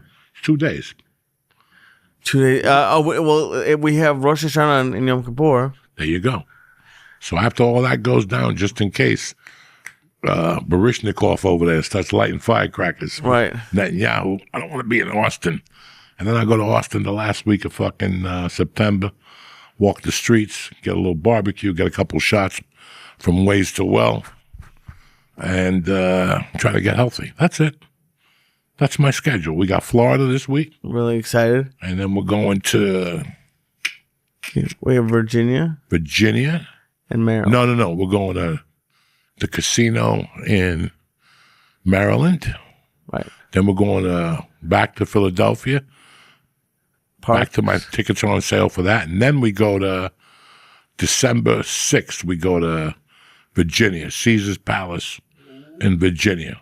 What are you oohing about, cocksucker? It's 8 hours away, and you're the only one that's got a license. But we're not driving in the car. Forget about it. You're not taking me down there in the Taurus and the fucking whatever he's got, the Twitter machine. We were going to stream there, but we're just not going to drive there. No, we're not going to drive in the Twitter machine. But besides that, I'm excited. Dog, this is my time of the year. I told you. My dick excels. I got up this morning. This morning was one of the best mornings of my life. Why? Because a lot of people understand. I got up about 5:30, and I went to pee. And I sat back down. I still had an hour and a half left in me. I could still go till 7. I went to bed at 10. I put the sleep apnea mask on. I laid on my side, and I feel something on my back like a needle. And I pop over, and I look, and it's my cat's paw. I don't see her. I'm like, what the fuck? And all of a sudden, I just see her little nose come out from the blanket, and the blanket just happened to cover her little eyes like this. And she's like, what the fuck are you doing? I'm like, nothing. I'm trying to sleep, you know. But once I looked at her, I'm like, Jesus Christ. I had to take the mask off and hug her and play with her. She was all excited. I had to scratch her nose and shit. Now it's 5:45, and I'm like, I'm up already. So where the fuck was I going with this? I don't even know. Oh, I got up. I had some coffee. Sat outside. It was a bit on the chill side, but the sun was coming out. I could tell it was going to be a beautiful day to be alive. And I just went downstairs and started writing, Lee. Like what I wanted from now till December. That's it. It's the final quarter. We got to get serious. We got to wrap up the sleeves. I tried to talk, I thought about the football thing we're doing on Monday Night Footballs or Thursday, depending on the game. I mean, why waste a shitty game on you? If they're 2-12, I'm not going to watch that. Two teams. They're both going for the number 1 draft pick. I might as well leave you at home to watch YouPorn or something. Except in Texas, you got to mimic something, whatever the fuck goes on down there. You got to fucking make believe you're at that Snappies. What's the name of the supermarket you go to that sells gasoline, Whippies, Flippies, whatever the fuck. I have to be. Buc-ee's. Buc-ee's, yeah. You go to Buc-ee's. But how do you describe it? A gas station that sells Flippies? Is that what you said?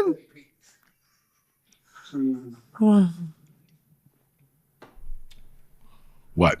What do you mean, what? Blippies or whatever the fuck you do. But yeah, this is my time of the year because I know it goes fast. I know it goes fast. And for working Americans, I mean, the interest rate's going to go down a little bit in September, but fucking everything else is going to be expensive. Egg prices went down, but they're fucking you in the ass with everything else, from Disney to electrical power. So it's going to be a rough Christmas. So you better get that gun ready. You know what I'm saying? You better get that gun ready and that little note. Get that little disappearing ink. That's how you rob a bank, with disappearing ink. How do you rob a bank with disappearing ink? So you write the note, give me the fucking money, and by the time the cops come, there's nothing on the note. You know what I'm saying? You're like a magician. You know I'm always thinking, dog, okay? I know you're thinking all the time. I don't know how good the thoughts are. How's this one note going to... We got it, Lee. It's a joke. I know. You're the only idiot that thinks it. Is sitting over there like, taking this shit seriously. And at 2 a.m, you'll call me, where do you get disappearing ink? Listen, I don't even know if they sell it anymore. They Used sell to be in a magician store. So then when you want to hire that magician, go ask him about disappearing ink, all right? What are you bothering me for? I want to hire a magician so bad. Dog, I don't want to see a magician. I know Remember you how don't. I told you how I feel? I will dial 911. Oh, I want to I hire am not so a many crime magicians. stopper, but that motherfucker will be mid-trick, and I'll have a handcuffs on him like a motherfucker. I'll press charges for child pornography charges. He showed me his dick with a... Press charges? What happened? How are you going to press charges? You don't decide the charges. Do you have Please, handcuffs? English. What do you mean Why are you English? talking to me in Yiddish? English.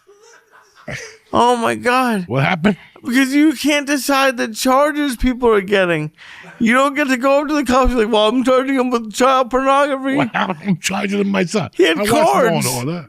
I know what the charges are. He came in here and showed me a picture of a kid with a rain jacket on. I need that shit.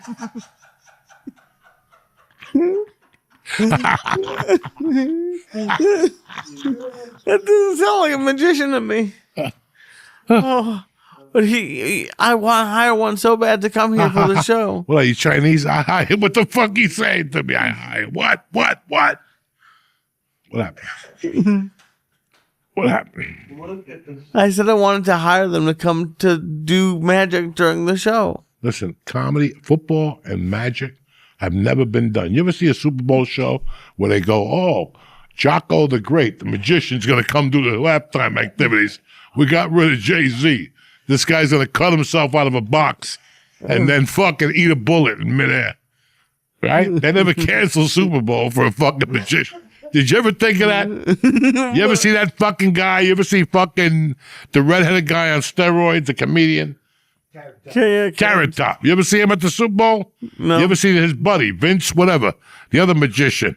You ever see him at the Super Bowl? What about the guy that got eaten by a lion? You ever see him at the fucking Super Bowl? That's a reason. There's a reason. Because magic and football don't go hand in hand, okay? Well, we're not doing actual football. We're just talking. Listen, we're doing it's a Monday night or a Thursday night game. That's an American as apple pie. And you want to bring white voodoo in here. Magician shit. I feel more comfortable with a black guy who cuts a chicken's head off. I'm going to try to get one of those too. To show you people a live Santeria event right here in the basement of love. Oh my God. And that's better than a card trick? Fuck yeah. Who wants to see a faggy fucking card trick? Who gives a fuck if it's the ace of spades, okay? Go to the track and bet 8 winners, then get back to me 3 nights in a row. Nikki, what are you doing over there? What are you looking at? Pornography again? I told you, get off that shit. I tell you, they got to trace your little midget fetish over there. Get your shit together. What, Lee? What, Lee? The shape of this shit. I give him a couple fucking hot dogs. Look what happens to them. There's no edibles here, FBI. What do the hot dogs have to do with anything? Because that's what's going on. I give you a couple hot dogs laced with angel dust and look at the shape of you. Smell on that, the Renaissance fair. Fucking Renaissance fair, Lee. You're really starting to lose it. You really just... You can get a crown. Level. I'd rather you go to a ghetto and say an ethnic slur and run away. I'd rather you do something like that. I don't think that's going to go well for me. Yeah, something that has value. What do you mean that has value? What you do is this. Practice the skateboard first and get good on the skateboard. And after 6 months, go to a Chinese neighborhood and your ethnic fucking thing, spare ribs and shit, and let them chase you. That's better than going to some fucking fair and making believe you're some pirate. Whatever the fuck is wrong with you. I never said I was a pirate. Whatever. What's next? They're going to fuck you in the ass at one of those things. I can't wait till you come back all depressed, like a 16-year-old Catholic girl after the dance. You come back all depressed and shit with that one eye closed. What am I going to do with you? A fucking Renaissance fair in this fucking chair. You can't get comfortable. The microphone's broken. I sip in like fucking Tom Brady. Anyway, folks, we're going to have a great fucking September. What are you laughing about? I feel it in my balls. You know what I'm saying? I just feel good. I just feel really good again. I was thinking about mental health the other day. How when I came here 5 years ago, I had a little mental health issue. I mean, listen, I'm always fucked up. But the edibles and the mushrooms and the fucking hot dogs don't help it. But I work on it. And I write and I was in therapy for a while and I learned how to talk it out. And I learned little fucking things. And I feel like I think it got in the middle of my comedy for a while. It really did. Because I remember being on stage and still I feel it. There's some nights I can't get through. I just can't get through. And it's the same material, tuned up or whatever. But I felt better after the last bucket show. We're doing another bucket show the 18th of September at the Dojo of Comedy. Tickets should be on sale in 2 days, whatever. It's a great show. very creative. You know, I'm hearing from different comedians. Like, people are taping it. Now I'm going to tape my next thing. I have a Because shit happens, you know? Shit happens up there. So that's what I needed, guys. I had so much shit going on in the hospital, doctors, stitches in my ear. Now I got to go back to the doctor for my ear. It's bleeding again. My wife I asked my wife, I go, take a look at what's going on back there. And I heard her go, holy shit. And I go, what? And she goes, let me get a tweezer. Dog, she pulled out a fucking stitch, a metal stitch. Because this shit was hurting. The thing finally went down. The other day, the top of my ear was on fire. I'm like, what the fuck is this? And it would sting and shit. And my wife goes, not only do you have a piece of metal in there, there's a fucking whitehead deep in there. It was a fucking, dog, this whole year, this is 14 months. I must have done something bad to somebody. They put the Malouk on me. And it's okay. I'll take it like a man. I did a lot of bad things. I deserve a lot of things. Yeah, I'm not going to sit here and go, why does this happen to me? No. I did a lot of creepy things. I did, I robbed a few people, shit like that. You're going to pay for your sins. But I feel better now. I feel a little bit more free now. I know it wasn't a midlife crisis because I would have bought a Corvette and tried to leave my wife for a 19-year-old. Yeah, even though I can't fit in one. I go in a Corvette, I need 18 chiropractors. I can't say. You imagine me driving up from Marlboro to 3? You guys have to come out. The auto body guy here. What's his name? Melvy over here. He's going to have to pull me out with the fucking auto body. With the whole scissors of life, whatever the fuck they call them. What do they call them? The scissors of death when they pull you out with the helicopter? I don't think they call them death. I think anyway, it doesn't matter. Go back to your coma. Look at the shape. You can't give me these edibles and then... I didn't give you nothing. You show up looking like you spent the weekend in Auschwitz on a fucking retreat. What the fuck? I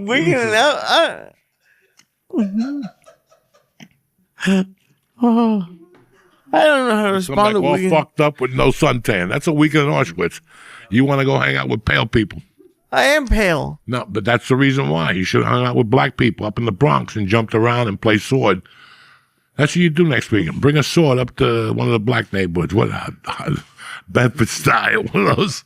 Go up there and say Biggie sucks and just swat your sword down the street and see how long you last. And where am I going to get a sword? Look at you. Huh?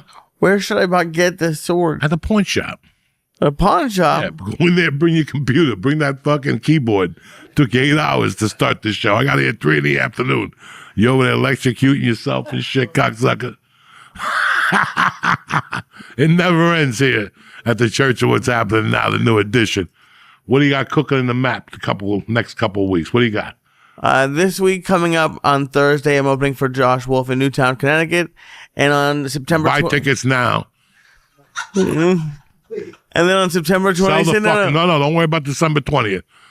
You're living for Thursday night. Get on there. Where's the show at? It's Jesus Christ. Look. It's in Newtown, Connecticut. Edmond Town Hall. Edmond Town Hall. Where is it? In Newtown, Connecticut. Newtown, Connecticut. What's the link? How much are the tickets?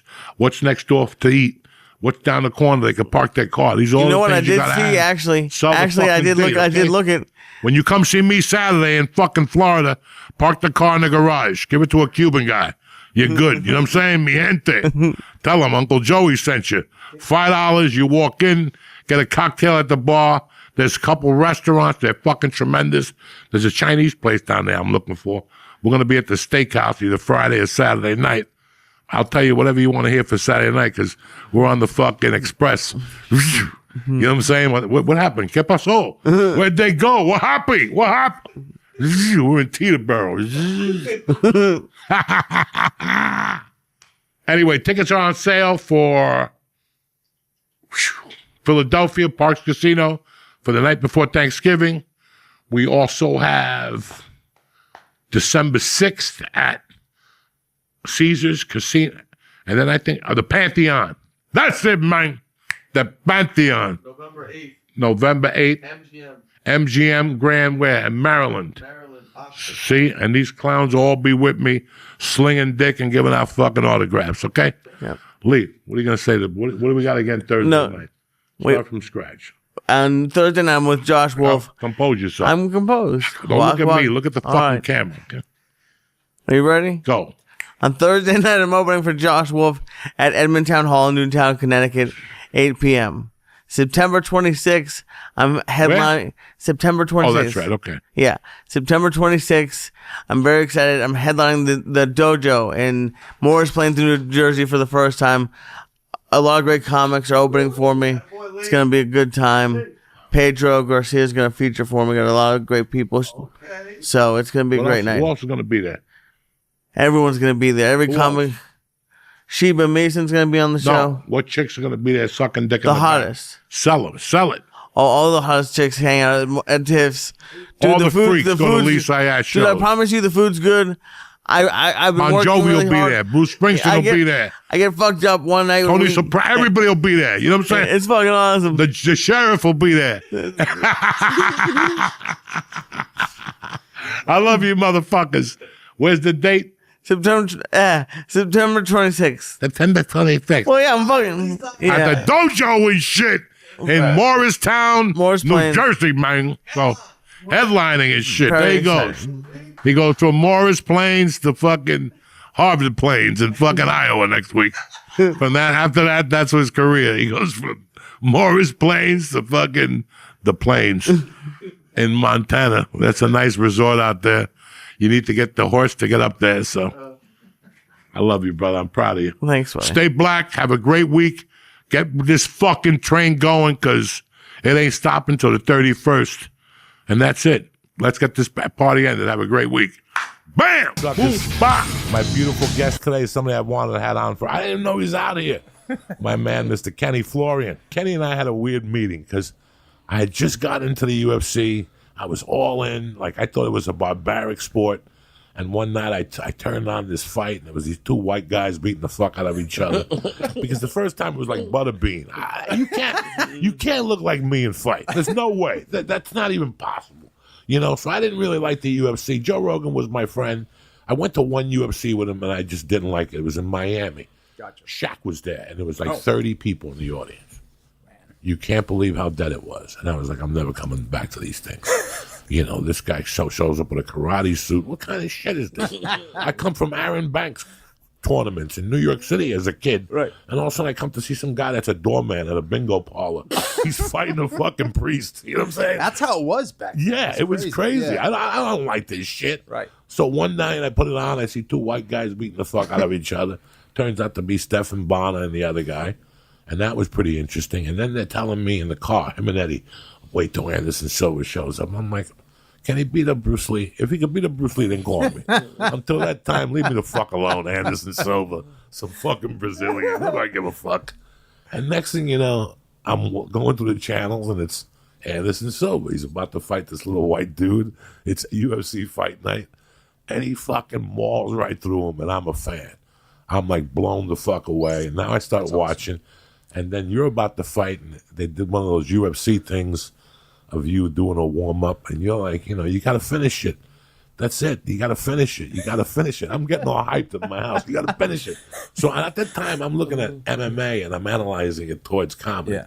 So then me and Ari would go to the fights. We'd eat edibles, and we'd bring like $200 in tens, and we start gambling with the people in the audience. Joe would get us the best tickets. We would cause pandemonium. I mean, it was great. That's awesome. And one night I look up and I see you in the fight, and the fight was fucking boring.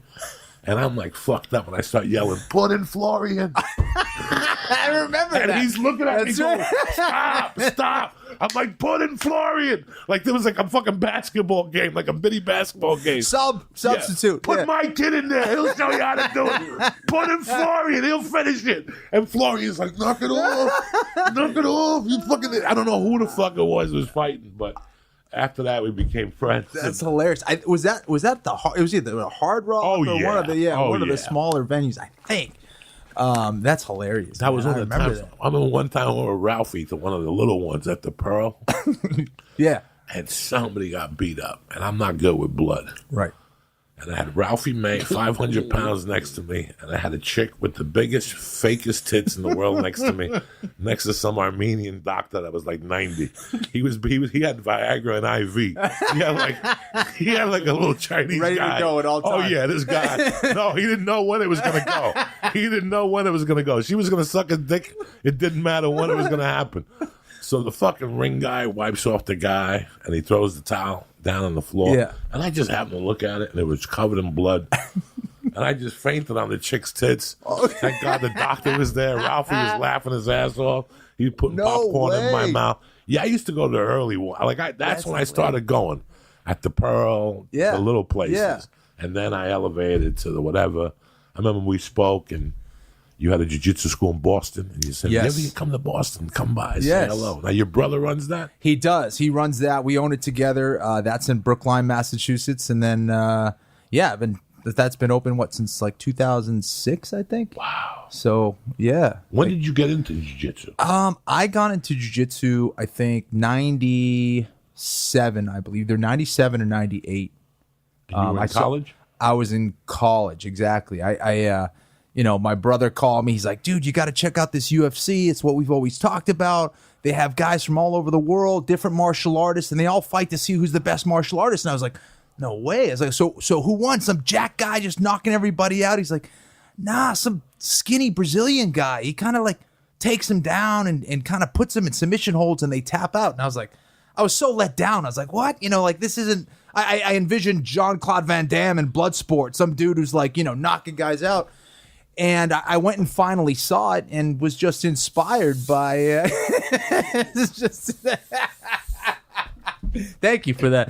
I was just inspired by that dude, Hoist Gracie. So then that's kind of what, kicked off my interest in jiu-jitsu, and that's how kind of it all started. Now, what were you doing before that? Any karate? I was playing soccer at Boston College. I was playing soccer. Right. Yeah, I was playing soccer. I went from the wimpiest sport to the toughest sport.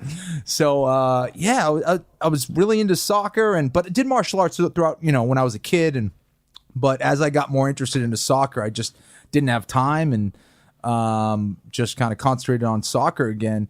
And then once, I got back into jiu-jitsu, I was just hooked, man. Just hooked. How was your cardio from soccer? You must have been able to roll for hours. It helped because I was a midfielder, so I was running all up and down the field. So that definitely helped having some kind of competitive thing. But it's way different because you lose in a team sport, and you can point the finger, go, that guy did this, or the team screwed up, or the goalkeeper did this or that, or whatever. But the one-on-one competition, you had no one to blame but yourself. And I hated it, but I loved it at the same time because, it humbled you, and you knew exactly what you had to work on. So it was like a religious experience doing martial arts. Always, since I was a kid, I felt like it was some kind of spiritual connection that just everything else didn't matter. Nothing else existed except that moment. It was pretty cool. Who was your first teacher?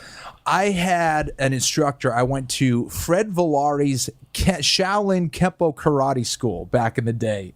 He had, a bunch of schools all over the country, I guess.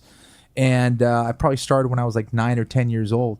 And that's how I started. How interesting is Kempo? It was very interesting to me. It's funny because right now in my school that I have here in LA, I was inspired by, my early childhood when I was doing karate. We had, a snake on the wall, a dragon, a crane, a tiger. And, you mimic those kind of animals and all that stuff. And I thought that was such a fascinating thing. I remember as a kid just being wowed by those animals and, what they could do and how I had to mimic that with my katas and techniques and things like that. But back in the day, we didn't really know what was effective because it was all really theory, the sparring was different. It was point sparring. It was just a different thing. But at the time, if you were a black belt in karate, that was pretty badass, I really fell in love with it as a kid. And I'm going back 69. Renato Laranja? Yes. His father was my first karate teacher. Yeah, I didn't know that. On 90th I knew he was Street. an instructor. Oh my God. 90th Street. I just come from Cuba. Wow. I got beat up in the head, I got hit in the head with a lunchbox. And my mom was like, enough is enough. Wow. I'm taking you to karate. It was all pretty much African American. There was maybe a couple. I was the only Cuban kid, couple Puerto Ricans. You had a fist on your fucking thing. Wow. He made you run the streets with your gi on barefoot in New York City. That's fucking crazy. That's amazing. And your friends would see you. And then when you went to school next day, like, hey, Mr. Karate Man, come on over here and teach us a move. Right. It was a different fucking world. Wow. I really got into it. I really liked the discipline. Yeah. He would make you fold your gi. You had to put the belt on in a certain way and carry it Yes. with your belt. I mean, he hit you with a stick. How old were you back then? I Joe? was 5, maybe 6. Dang. The whole thing. Got That's into so it. cool. And then I would just go on the weekends when I went to Catholic school. And then once I got out of Catholic school in the 5th grade, I went to Gush and Rue Karate. Yep. But the best thing about my neighborhood was, North Bergen, was that there was a kid that went to Fujao Pai Kung Fu. There was a kid that went to Richard Bowe's Aikido. There was another guy that went to judo down on 7th Street. So there's this kid, Mario Diaz. He was a Chinese-Cuban kid. His father was a doctor. Not Diaz like my last name. D-I-E-Z. He was Cuban-Chinese. And he brought a lot of Kung Fu to the table. His father let us take over the basement. We were 12. Yeah. We used to go. Our whole life was putting money together to put equipment. So I had our newspaper route. You had a route. You worked at your father's liquor store.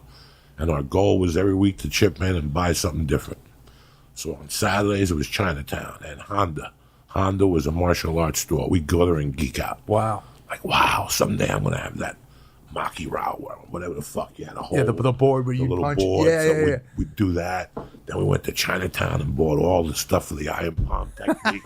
That's so And great. we would put the mushu sauce on your hands and iron palm. And then we would, so each of us would love teach, no mats. We weren't pussies. We did throws. You landed on the floor. That's just how life went. Martin Perez, his father was Batista's driver in Cuba. Wow. He's still my friend on Facebook. He was the judoka. He was good. So he would come in at night and teach us Masakaki kakakaka. Ah! We would slam each other. So then after every night, somebody had something. That's so cool. You guys were all cross training before cross training all was of a us thing. work, you know, so the Fujao Pai Kung Fu guy taught us the most beautifulest forms you ever saw in your life. You know, all this shit, you know, with your hands and the whole thing and balance. And we'd hold, what was that called? Not the crane. The crane The stance. crane, not exactly. the I was going to say the peacock. 'Cause my daughter's got a little peacock. The crane. And then the end of the night was just like a jiu-jitsu class. Now it's time to see what you got. Wow. And we would spar. And it started out, you know, because we were all raised on the point system. The point system was from the neck to the stomach. Right. That's it. Anything else you got disqualified for. Did you wear helmets and stuff or no? No. This is Jersey. There's no helmets. Okay? There's no helmets. That's why I quit hockey, because they played street hockey with no helmet. And the first day I went, somebody's head went through a plate glass window on the street. Oh, my God. Done. That's not for me, dog. This was different. This was plaster walls. Anybody could go through a wall. Right. I could go through a wall once a week still. I'm 57. That fucking wall, like when his father finally came down a year later one day, he's like, what the fuck happened to my basement? We had punched the walls. Heads had gone through walls. There was blood on the walls. That's amazing. Like I said, we would sit. You would do your homework. You would go to your own martial arts school, do your homework, and then we would bamboozle our mothers. Like, I got to go to Lee's because we're going to study on that algebra exam. Okay. All of us. And we'd sneak the fucking gi. You snuck the gi in your book bag. Or you threw it out in the daytime. You put it in the garbage, and then you went out and took it. And we would fight to the death till 10 o'clock and then talk for a half hour, you know. And that was what we did as kids. We never, not one of us ever got into a fist fight. We loved each other. Right. The highest belt guy was a kid named something Cologne. I have never seen him again. His whole living room was filled with 6-foot trophies. Remember? In those days, they give you those big trophies. His whole living room. Glenn Cologne, Puerto Rican kid. He was like, in those days, he was like the Chuck Liddell of Hudson County. He could go into any martial arts school, not pay, and they enjoyed him coming in because, and he was still like a white belt in Tang Sudo. He was a purple belt in this. He was a black. He went to a different school every day. It was crazy. Wow. You know, I feel like they had good action movies back in the day, but a lot of the best action movies for me were martial arts movies. So I think that had such a big influence, I think, in a lot of our lives. You know, I speak for myself, you know, just watching the Chuck Norris movies and, of course, the Bruce Lee movies and all those things.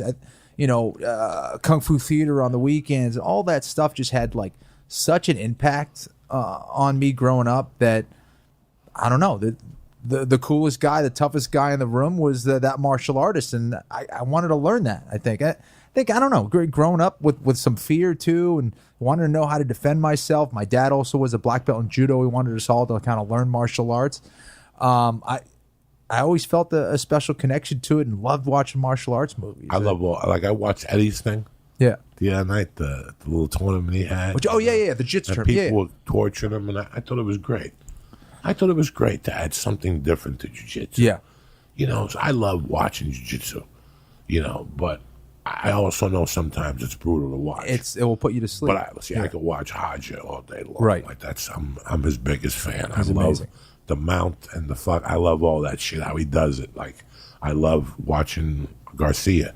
I love watching little jiu-jitsu moves, you know. I love everything about it. But when I was growing up, there was no fucking jiu-jitsu. There was not. And I had a long talk with Matt Serra about this. Matt Serra used to have to go from Long Island all the way to Red Bank, New Jersey on Sundays. Like 4 hours to train for 2 hours to drive back. Mm-hmm. Like, that's how jiu-jitsu was not even in the game.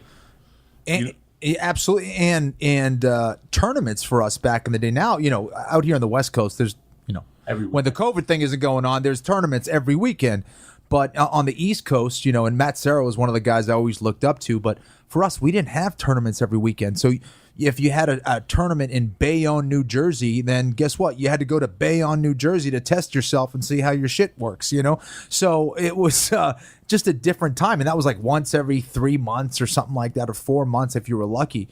And it cost money. You had to stay at a hotel, or you had to drive all the way down there and drive back. Or, you know, I remember like 4 or 5 of us sleeping in one hotel room back in the day, sharing some little tiny car that we had to drive all the way from Boston just to compete in this tournament. So we spent, you know, maybe a couple $100 just to get a little medal. And people are like, Kenny, why don't you compete more? I'm like, I don't have the money to go out and test myself all the time. You know, we didn't have that opportunity. So it's a totally different time now. And now you say jiu-jitsu or Brazilian jiu-jitsu and people know what you're saying. For the most part, people know what you're talking about. Back in the day, like, what's Brazilian jiu-jitsu? What, is that the capoeira? No one knew what the hell you're talking about. Right. Savat. They were like things from a different world. Yeah. Like when you looked at Black Belt magazine and you looked at the books you could buy, like they had Wing Chun Kung Fu and all that stuff. Yeah. Then there was like Savat. What the fuck is Savat? Yeah. That's a French kicking style. Exactly. Or something like that. And then, you know, jiu-jitsu was the same way. It was like this thing that was so fucking far away, you know? Like, I was into the Black Belt magazine. I competed once a month. Wow. In those days. I competed when I was in the 6th grade, I think it was twice a month I went to a competition. That's awesome. Every Saturday, we did something martial art based. You went to class, you got dressed after class. There was no pot smoking. These guys were all geeks. We would our world was to go to Chinatown, buy some Bruce Lee paraphernalia, and then come back from the city, lie to your parents, and go catch a kung fu movie. There was one movie theater that just specialized in kung fu movies, horrible ones. Right. Like after Bruce Lee died, everybody became Bruce Lee. Yeah, exactly. The all the different spellings of Lee. Really pissed off. I would leave there crying in the movie theater, like, you fucking lied to me. Because they made all these movies and they would just put one picture of Bruce Lee in it. And Bruce Lee did a scene. Bruce Lie. It was like I 2 remember years, that. Everybody got bamboozled. The Chinese people were fucking us way before this fucking coronavirus. They were fucking with us for years. They bamboozled us with this fucking Bruce Lee thing. And then they started making movies. Bruce Lie. I still remember Corrado the Hong Kong Cat. He was supposed to replace Bruce Lee. He had nunchucks with plumber's copper on the end and shit. Damn. And his mother with Corrado the hunk. I can't even find it on YouTube. That's so fun. I remember that back in the day because that's what they would hook you. Be like, starring Bruce Lee with a different spelling or a Lee. And I remember, you know, I was born in 76. I think Bruce Lee died, what, in 60? 73. Oh, 73. Okay, sorry. And In fact, it's coming up. yeah. It's coming up July 31st. Yeah, something like I that. think the movie got Was it the released 20th? tomorrow. Yeah. Okay, yeah. And then The movie is 73. Yeah. and Fuck. I remember as I was older, and my brothers are like, "Yeah, Bruce Lee's dead." I said, "What?" I remember I was crying as a kid, like not knowing that. I thought, I thought he was still The alive. 20th, yeah. He died on the 20th? Yeah. And you were born on the 20th? I'm sorry. Jesus Christ, you're the kiss of death. We also went to the moon. He wanted to bet fucking Masvidal last week. Drive to Masvidal 1,000. Thank God I talked to Masvidal. I couldn't even bet the fight after that. Just knowing. The odds were decent, but just yeah, it's knowing a tough that- style Just matchup. knowing that he will like On Masvidal short notice. made me not like the fight. He's mush. Forget it. I He's knew bad there was luck. Is he bad luck? Oh, if he walks into a casino, the thing it's over. It's over. It's your fault. I feel like you rubbed off on me. What I was wondering, are there more women doing martial arts now back compared to when you guys were doing? Oh yeah. Yeah, many more. Yeah. Yeah, they was not even. There was one girl, and she was like really ugly, and they combed her hair a certain way, and she would come into the class back then. I don't remember no girl. Yeah, back in the day, it was very No, unusual. Very unusual. Yeah. There was Angela Mao Ying. She was like the pioneer for women. She's the chicken Enter the Dragon. Mm-hmm. She was a real Taekwondo chick, and she's the one that does the spinning back kicks that kills herself. Yeah. And Enter the Dragon. Yeah. That was the biggest chick. Oh shit! That was like the biggest Asian superstar of. And I don't know, they tried to develop other ones. It's really funny you said this, though, because I want to let the people know that listen to this, just in case they fucking forgot, because I fucking didn't. When I was watching that 30 for 30 with Bruce Lee, Yeah. and they showed scenes from Return of the Dragon, thank God I made a mental note, because that reminded me to go back and look into deep Chuck Norris movies. The Octagon. There's another one. His first 3 or 4 movies, Chuck Norris was not fucking around, guys. I want you to know that. We have written him off because you see him with a wig and shit now, Yeah. and you see him he's selling mayonnaise. Don't ever get confused with who the fuck Chuck was. He was a badass. bitch. Yeah. Chuck, can you read me his first, like, I know there was one. There was the missing in actions, but he did something That before sucked that. dick. Yeah, Yeah, it was that before that. The Octagon. Octagon. Was the one like for something where he was like a cop who had to like track down a kickboxer or some shit. He did like yeah. 3 of them in the beginning. You wanted to, from the beginning? Yeah. The Wrecking Crew, The Way of the Dragon, Way of the Dragon. that was yes, good. That was good. The Student Teachers, Slaughter in San Francisco, Breaker, A Good Guy Wear. Wait, That Good one's Guys Wear good. Black. yes. Good guys wear black. A Force of One. That's That Force a good of One. That's the one I was. The Octagon. That's a good one. An Eye for an Eye. An Eye for an Eye That's a was good one. I like Silent that. Rage. That one sounds is good. Men's Amor. And then his favorite movie that I really got into was Code of Silence. Nobody saw that. You remember it? No, I didn't see 83, it. 85. 85, Dennis Farina.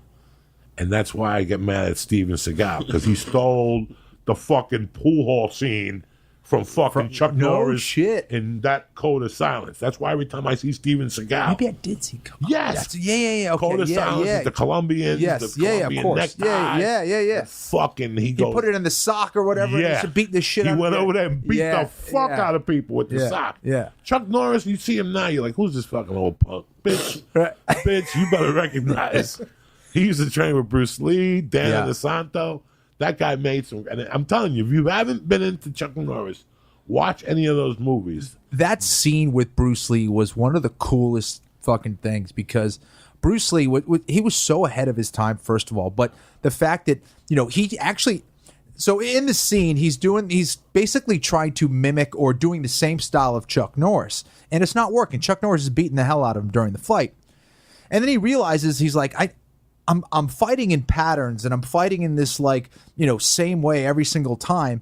And he started mixing things up. He loosened up and, went into his Bruce Lee mode, started utilizing his footwork and started, breaking up the patterns. And then he started beating the hell out of Chuck Norris. But everything for Bruce Lee was a method of not only, entertaining with his movies, but also giving a martial arts lesson of not just following these patterns or, doing what the other guy is doing, but doing something unique and different. And the guy was a genius. It's just amazing.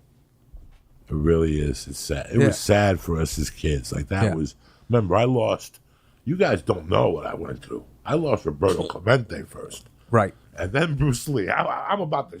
When I was 10, I was about to shoot a motherfucker. Clemente died in 72. New Year's Eve. Wow. So you opened up 73 with Clemente dying. How the fuck is this gonna work? Right. And it was a plane crash, right? Yeah, he went to not send money like we do today. Right. He was Most going people there. Send money. He was going there. Yeah.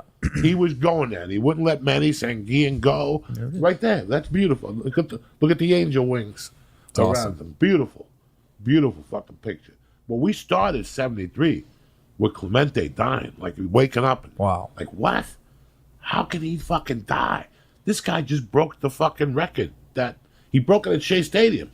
My mom was at the game. Wow. It was fucking tremendous. Unbelievable. And then fucking that cocksucker goes. Then along the way, fucking Freddie and the Prince went, and we were really cracked. Whatever his name is. Freddie Prinze. Yeah, Freddie Prince. Look, I cry. I think about it. Wow. Fuck. Yeah, we were talking about sports before. You didn't know that I had a deep Joey knowledge. Diaz, for people who don't know, Joey Diaz Boston. is a damn encyclopedia when it comes to sports, from football old to school, baseball, like old every. school, old school. Like old you were school. talking about, Not now. college players before they were, Yes, like you knew what. but I didn't know now. I don't know that. I knew that Zion Williamson wasn't going to last in the bubble. I called that last week. You did. A millionaire's got to get his dick sucked when you're 20. You ain't no fucking. I ain't about bubbles. Right. Fuck that. Shit. He's not making the playoffs, so he doesn't care at all. No, he's not. He's not. He's done. He's not coming back. But when I was a kid, that was my connection to America. Yeah. I wanted to be nothing but an American. Right. Okay, so I had a connection with Cubans playing baseball. Tony Perez. Sure. And the Cincinnati Reds. He grew up with my father in Cuba. That was my in to baseball. So I watched baseball. I'd love to tell you, yes, the Cincinnati Reds were my favorite team to watch. But I'm not that type of shallow person as a kid. Yeah. I can't just put on a red shirt. I can't do it. I enjoyed watching the Red Sox. The Red Sox were doing something in the American League that was awesome also. Yeah. And the Mets were doing that thing. And the Cubbies were doing that. I was never really all in like that. Like, I never understood the ultimate super fan. Because I told you earlier, I was living in Jersey, and I watched Andre Tippett.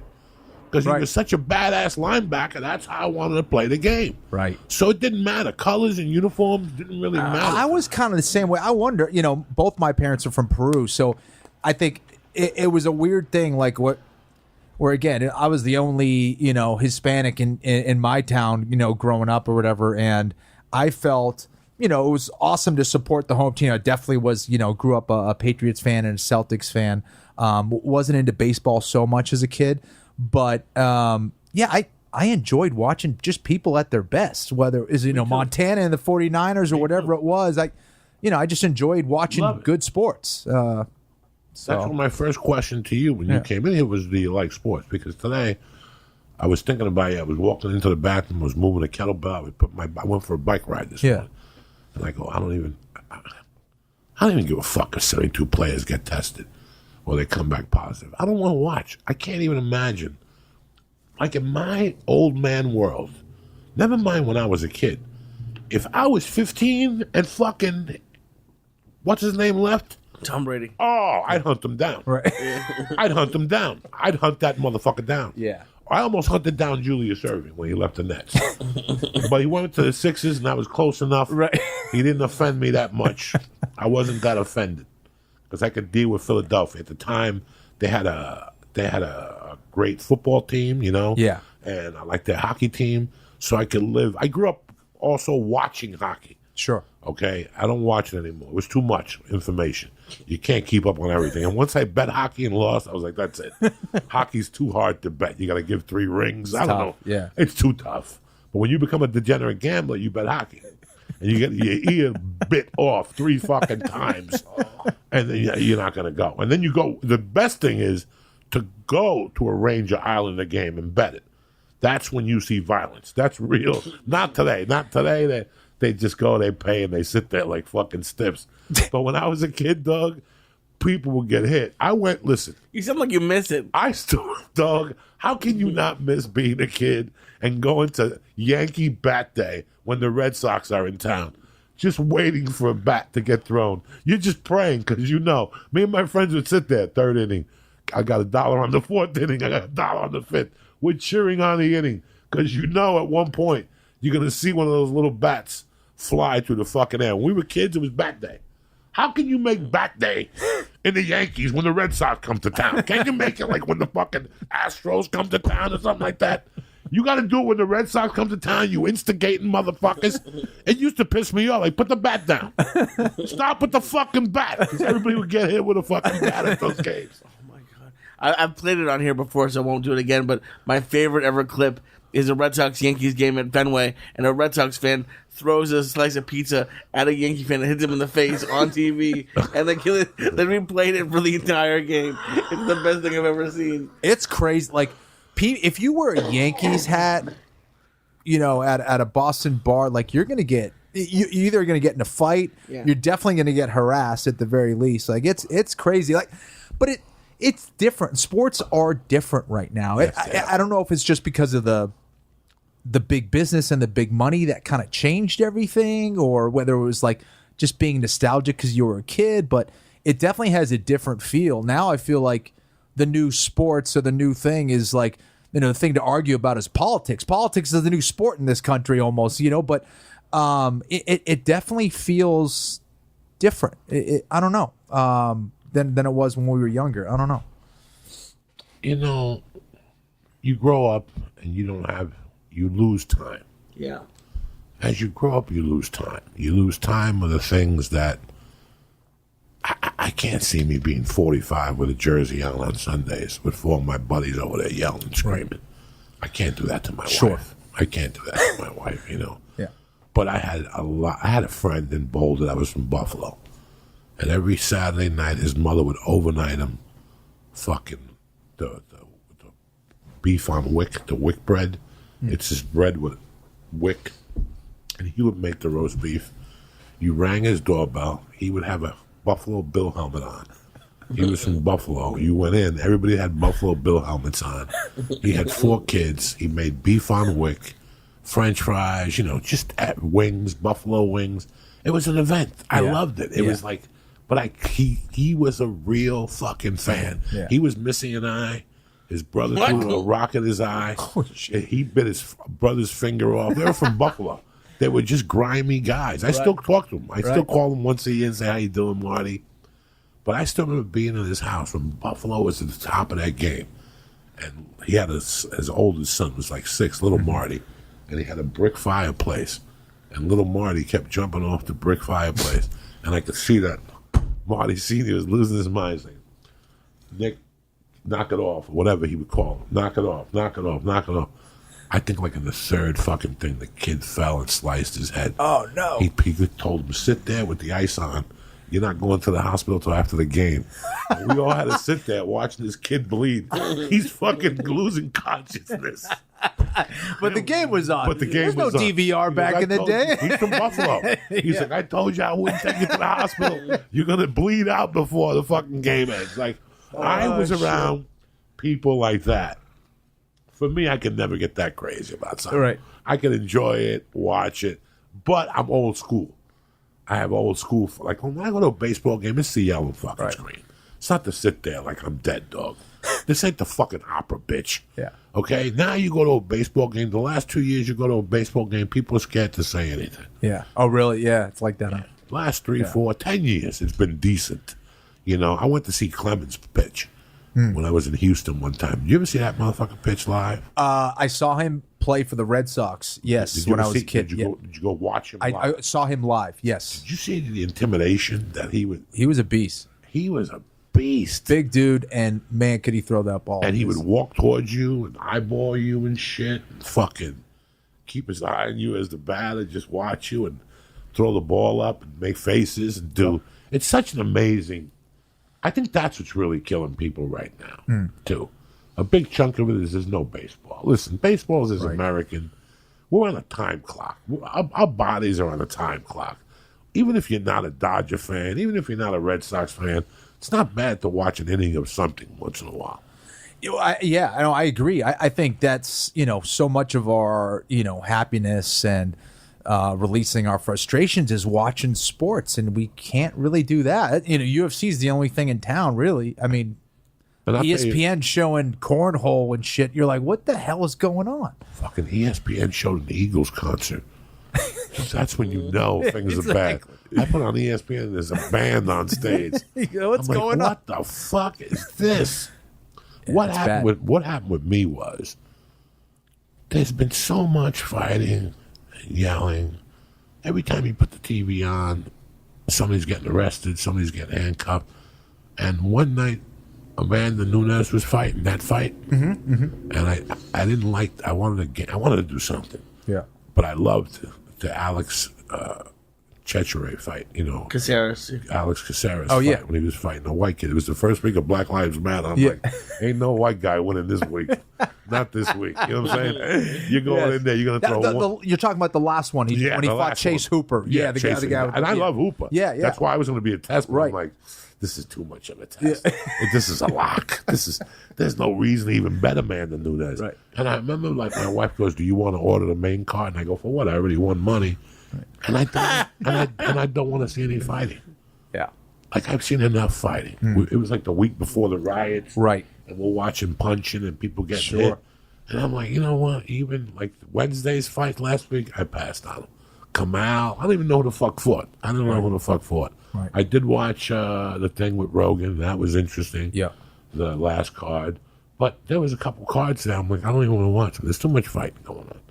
This week, there's too much. It's crazy whether you're going on, social media or anything. Everyone's fucking pointing fingers and fighting with each other. It's ridiculous. Digging up scabs. Yeah. Digging up scabs. I saw something today. Latinos are mad now because it's like everybody's angry. Everybody wants a piece of something. Yeah. I had to stop with the internet. I cut it down by 50%, 60%. You got to, or you're going to lose your mind. What happens is, I saw something last week that was so disturbing.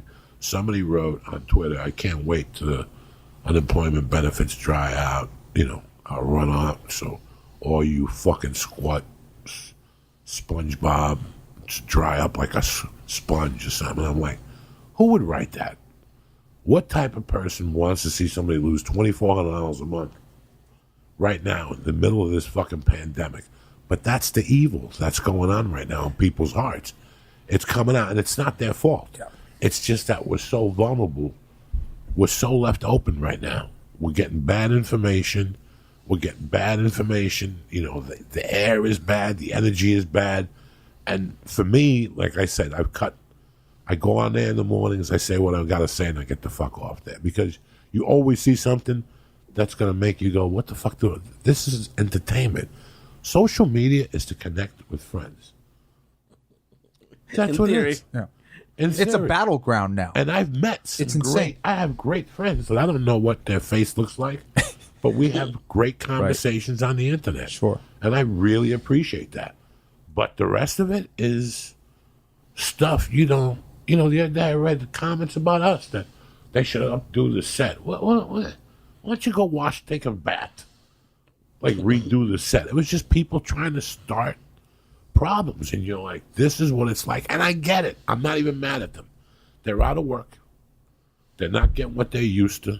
The girlfriend don't want to suck up their dick no more. She's scared of anxiety. The world's upside down.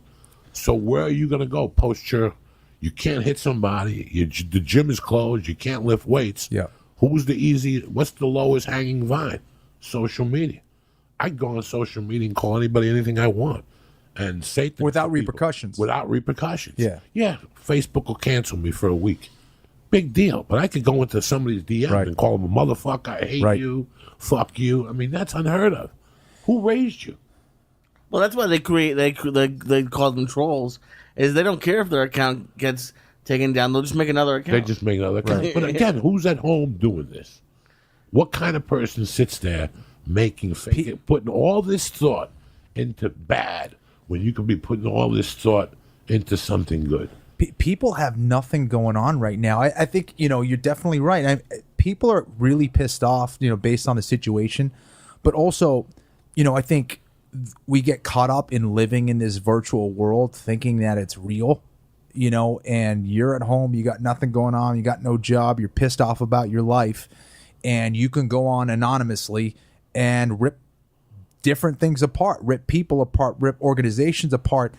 And it's interesting because, if I am a foreign actor or another, country, and I want to see the demise of the United States, and I wanted to rip them apart from the inside out. That's the best way you want to blow something up, is you do it from the inside out, and you get them to be as divisive as possible. And I think that we are doing this to ourselves, just based on the technology and, how angry people are. But I do think that people are, other, countries like China and Russia and other different things, I'm not getting into conspiracy theories. This is just what happens. But if I poke you guys enough and I go, oh, he's talking shit about you and he's talking shit about you, you guys are going to start to hate each other. And that's what's going on. It's just like people are poking everybody and they're getting these very sensitive subjects and they're ripping the country apart.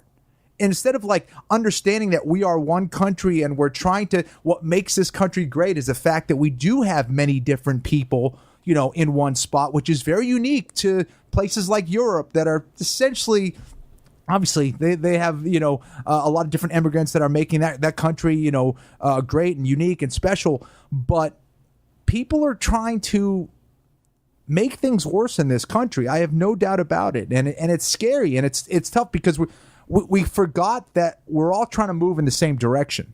And, this political thing, everything is being politicized. Why? Because like what you were talking about, the information. Everyone's getting different information. I can get any subject, and if you look it up on the internet, you could validate what you might think. And you get competing information, and no one knows what the fuck is going on. Like, if I asked you guys what's going on with COVID right now and how it's spread and what's going on, there's so much different information that we're getting of how you get it and what's going on, and is the numbers going up, down, left, right. It's insane. I don't know. It's just. And the worst part for me is neither, whatever side you're on, they're just so convinced that they're right. Right. With no background information from anybody. Yes. But they're just like, I'm right. You can't change my mind a bit. I saw a YouTube video, or because I think this way, it has to be this way. I mean, no one's using their mind, no one's using their brains anymore. It's just like, I don't know. They'd rather just join up on a team, join up on a side, and fight the other guy and talk shit. I don't know. Me, I'm not mad at them. Right. I really can let you know through my heart that I'm not mad at people's actions. I understand the frustration, the uncertainty. Sure. About the future, what's going to happen, when are we going back to work, when we're not going back to work, how am I going to feed my kids? That's a lot of fucking questions for somebody. Absolutely. I look at it from the other angle, too. I look at these people and go, what's making them do that? I say a prayer for them, you light a candle for them, whatever you can. Mm-hmm. I want to know what's making them say that. What's making me fucking, everything I do, I question now. Sure. This has made people think, and thinking is scared. They tell you, don't think. If you're a man, don't think, because it's going to scare the bejesus out of you. Right now, we've given people time to think. People haven't thought this much since the summer before college. Mm-hmm. This is the first time. Remember, you get thrown into college, you're into the world. Right. You're into the world. Studies, you got a piece of ass. Next thing you know, you get married, you pick a major. She's a fucking this, she's graduating. You're going to Europe with her family. You get a job on Wall Street. She gets a job. You get a dog named Boo, right? And all of a sudden one day you're like, what the fuck? How did I get here? You're back to that Talking Head song. And that's the first time you really think. You're like, what the fuck just happened? I just wanted to go to school to be a penguin and smoke dope. And now I'm married. I got a kid. I got a nut every month. I got to make a certain amount of money. What the fuck is this? What have I done? Now my wife wants to go to Israel to touch the wall. That's another 8 G's. She doesn't even speak fucking Israeli. What? That's what happens to people. Mm-hmm. And this is what's happened right now. It gave people a time to think.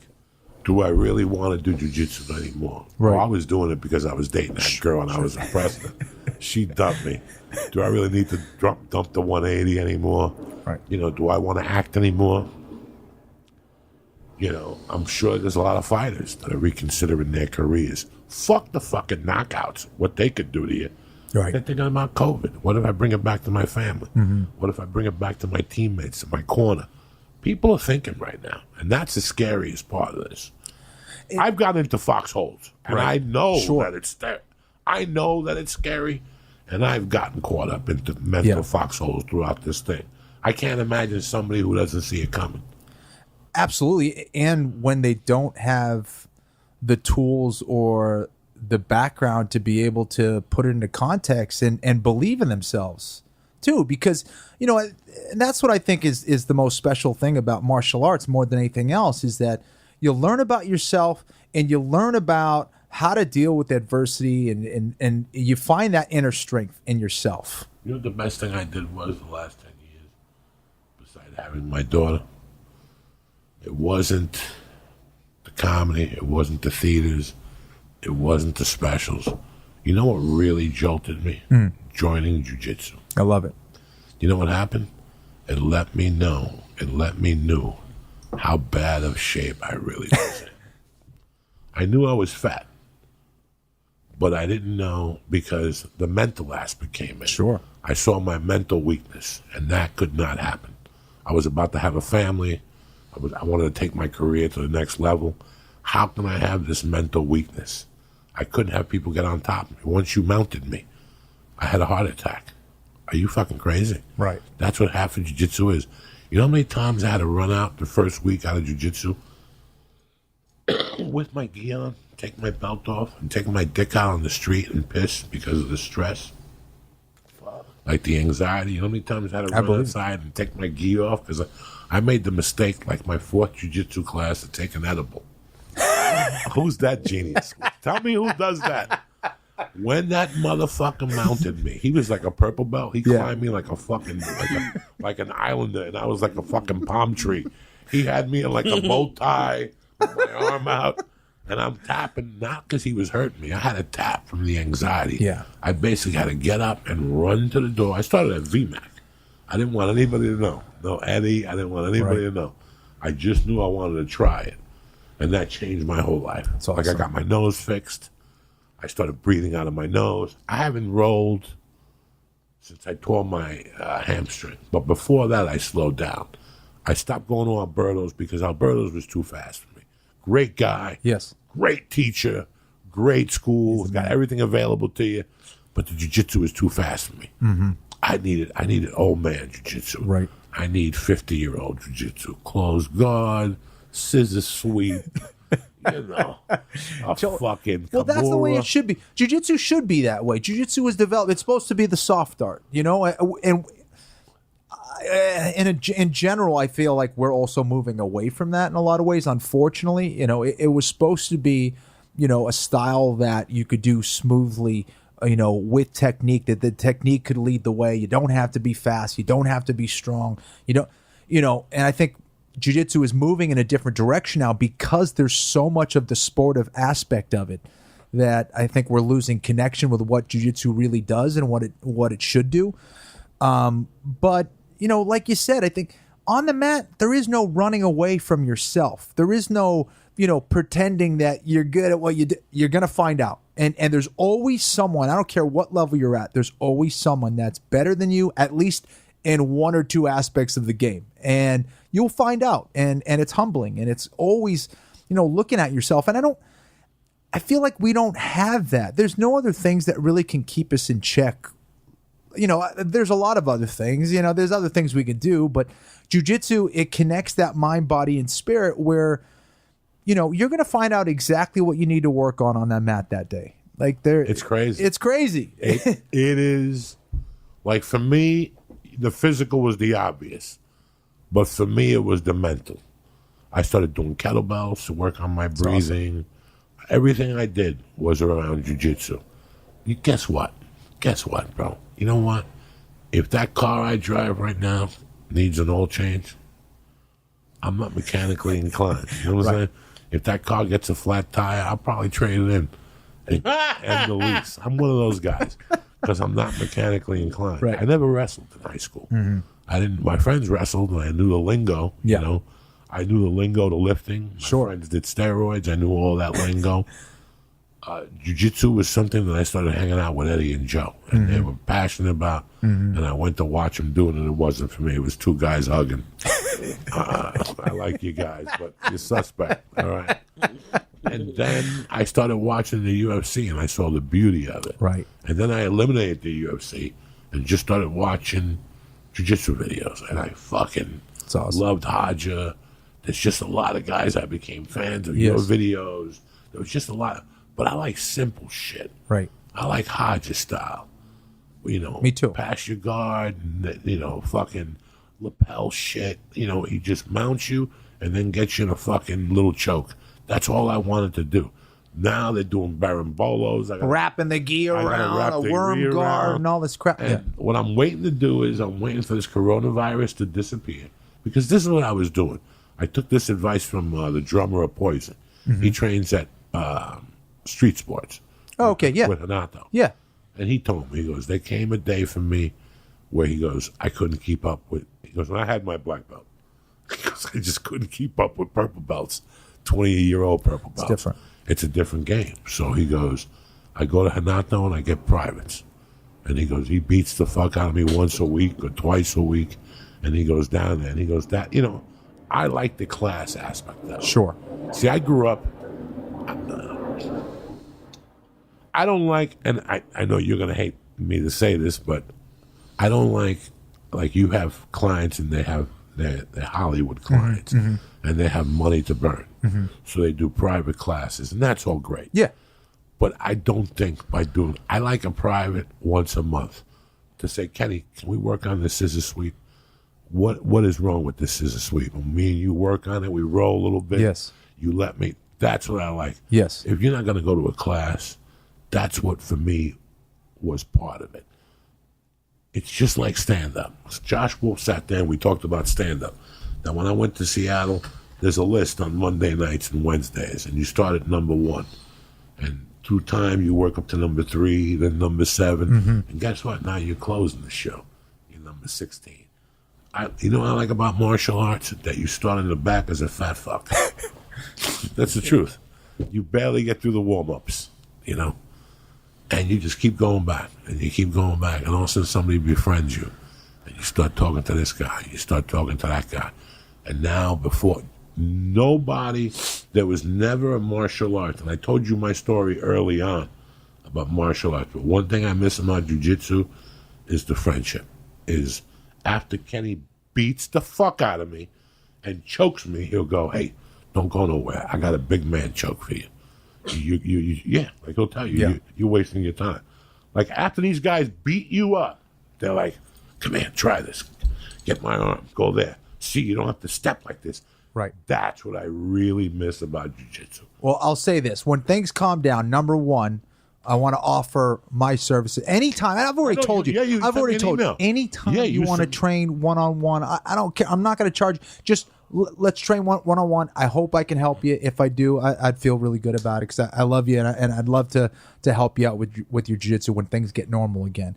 But I think that you have a unique position, though. You've lived a lot of life and you understand the importance of adversity and battling back from different things and looking into yourself and, stand up, one of the hardest things you could do. I think, I don't understand it. It's I think hard it's as hell. jiu-jitsu. See, for Well, me, it's hard, absolutely. Right now, with Steve McQueen, and not that I'm a movie star, but with Steve McQueen and Bruce Lee. Bruce Lee always wanted what Steve McQueen had. Right. And Steve McQueen always wanted what Bruce Lee had. I would love, my biggest regrets are not going into the Army.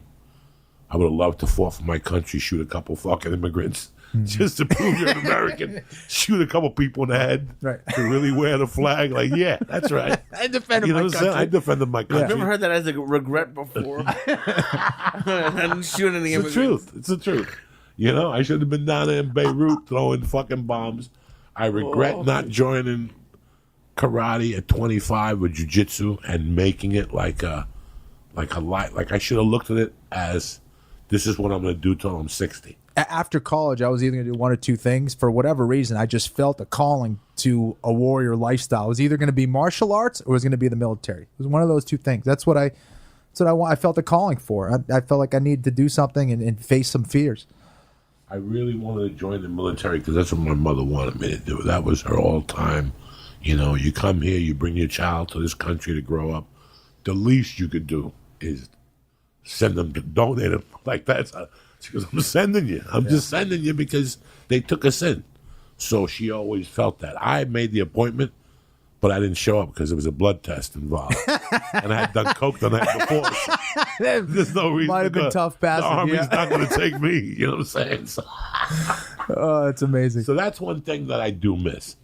And I know that, I'm thinking about moving, but everything's up in the air right now. We're just thinking, I like this COVID to be over because I've been riding a bike now. And I've been riding it for an hour. And now I got some jiu-jitsu cards. On the road. Yeah. Okay. Oh, fuck you with that. Yeah. The little you know thing. What, You know what happened? I travel. And when I travel, I love... I mean, it wouldn't be a good show because I'm not good at it. If I was a black belt in jiu-jitsu, I would finance my own. I would bring a camera guy on the road, go do comedy, and go to a jiu-jitsu school on Friday and train with a teacher, and go to a different jiu-jitsu school on Saturday and put them on tape and put them on YouTube. Right. Do the whole experience like Anthony Bourdain, only with jiu-jitsu That'd be and food. And Why can't you do it? You should do it anyway. Because I'm not traveling, number one. Oh, well, yeah, right There's now. fucking COVID, Sure. number two. After this, it's going to be really tough for traveling jiu-jitsu people.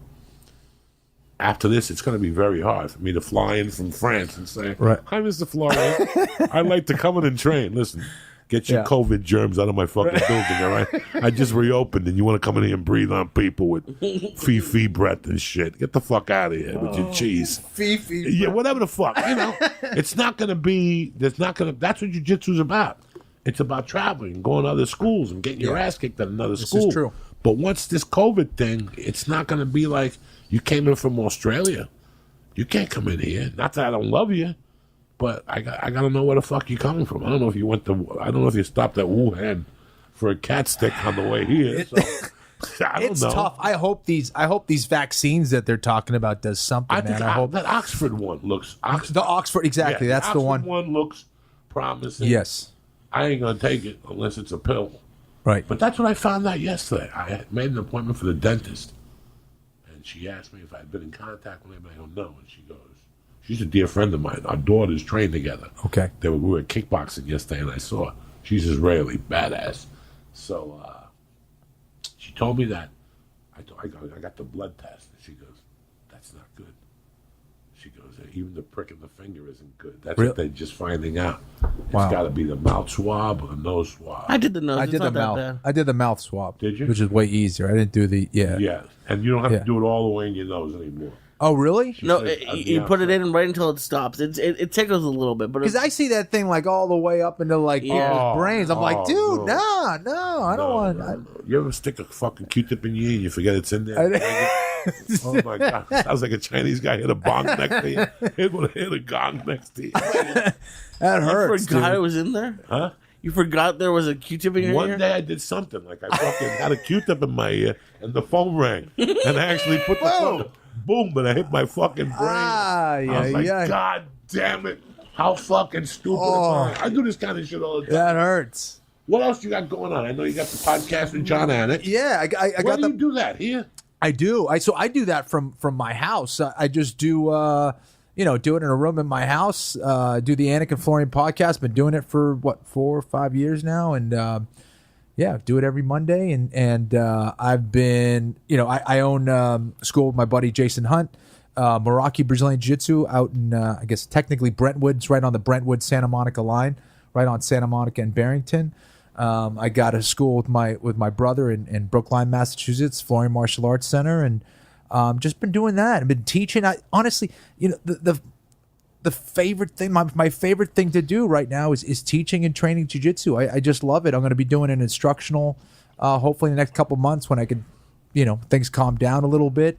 So I just been working really hard on trying to be the best teacher and best martial artist I could be, and I've never been happier. You know, I hurt my back. That's why I retired from the UFC, and for the first couple years when I moved here to LA, I wasn't able to train. I wasn't able to do a whole lot, and I was miserable. And I forgot that I was a martial artist. You know, like you retire and you're like, well, I'm not going to train anymore. I'm not fighting anymore. No. I was miserable, and I missed it. And once I was physically able to get back and start training, and started training with Ryan Hall, who fights in the UFC right now, and he helped me so much with jiu-jitsu and just inspired me so much. And I just this is what I got to be doing. It has to be a part of my life. Otherwise, I just don't feel the same. Not as happy. Have you ever considered training a fighter for fights? I do, yeah. So I help out Ryan and certain guys at the gym and stuff like that. We have, maybe not a whole lot of fighters. Most of the guys at my gym are hobbyists and guys who,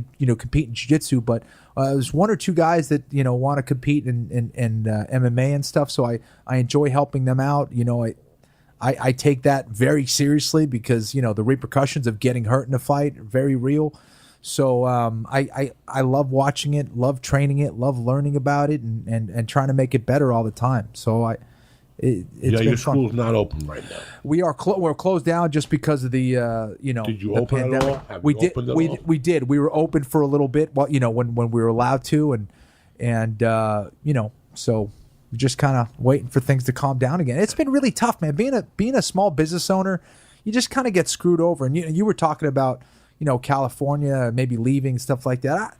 I've been really disheartened by the state and the way that things are run because, and I get it, we're in this pandemic and it's very serious. It's horrible. But also there hasn't been a whole lot of support, I feel like, for small business owners. Everything's about the big businesses that are running this country. They always get bailed out of something. But a lot of the small business owners, the entrepreneurs who really kind of, built this country in a lot of ways are kind of being left behind. So it's been tough. There's obviously been loans and different things that you can apply for, which has been good, but getting shut down left and right it's really hard to run a business that way.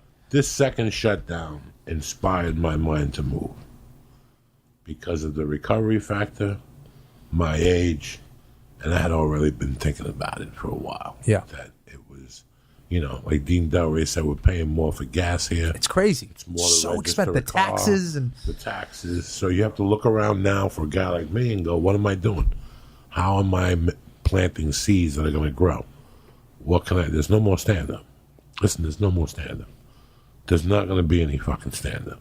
And they're going to keep you closed until you find a way to open and know that you could still do it. Even if it takes drilling class, and you put circles on the floor. Sure. You got 9 guys at a time with a fucking ball.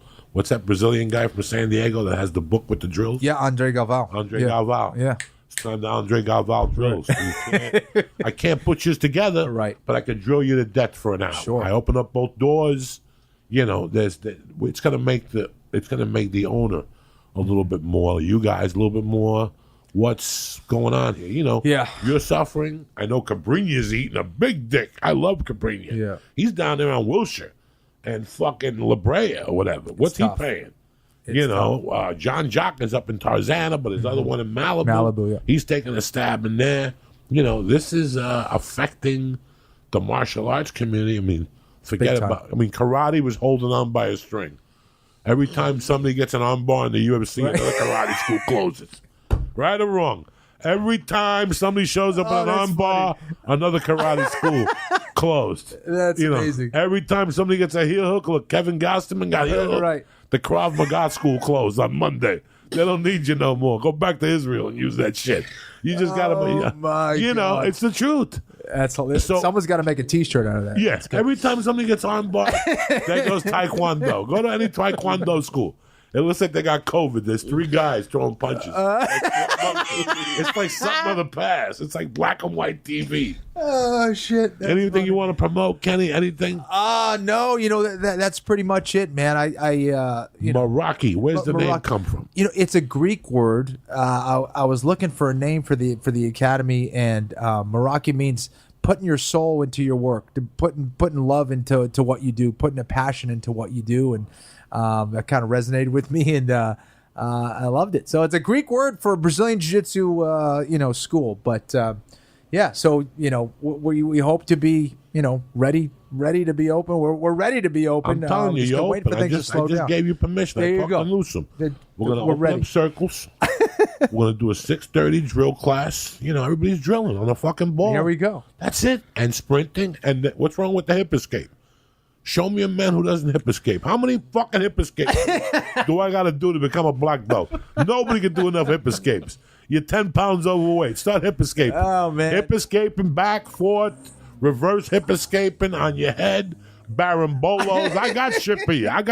For all you 20-year-olds, show up. I got a whip. I'll get you in shape. Fuck all these motherfuckers. Hip escapes, back There and you forth. go. I'll have you hip escaping down fucking La Brea for an hour. There's nobody will get on top of you. But that's the truth. It is. I told a bunch of my friends that are having a hard time, I go, you're giving up. You're giving up. I want you to propose something to me. Right. Propose something to me that Kenny's my teacher.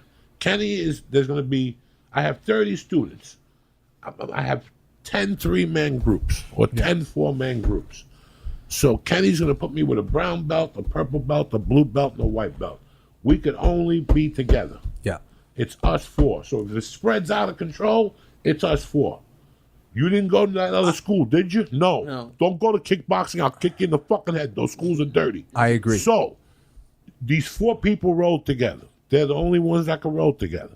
For a time That's the period. way we had it when we were That's open. it. 4 people. It was even less. So you just get one training partner for that day. For that day. Here's the thing. I feel like, you're responsible adults. Be creative. Be smart about it. This is a real thing. You got to respect it.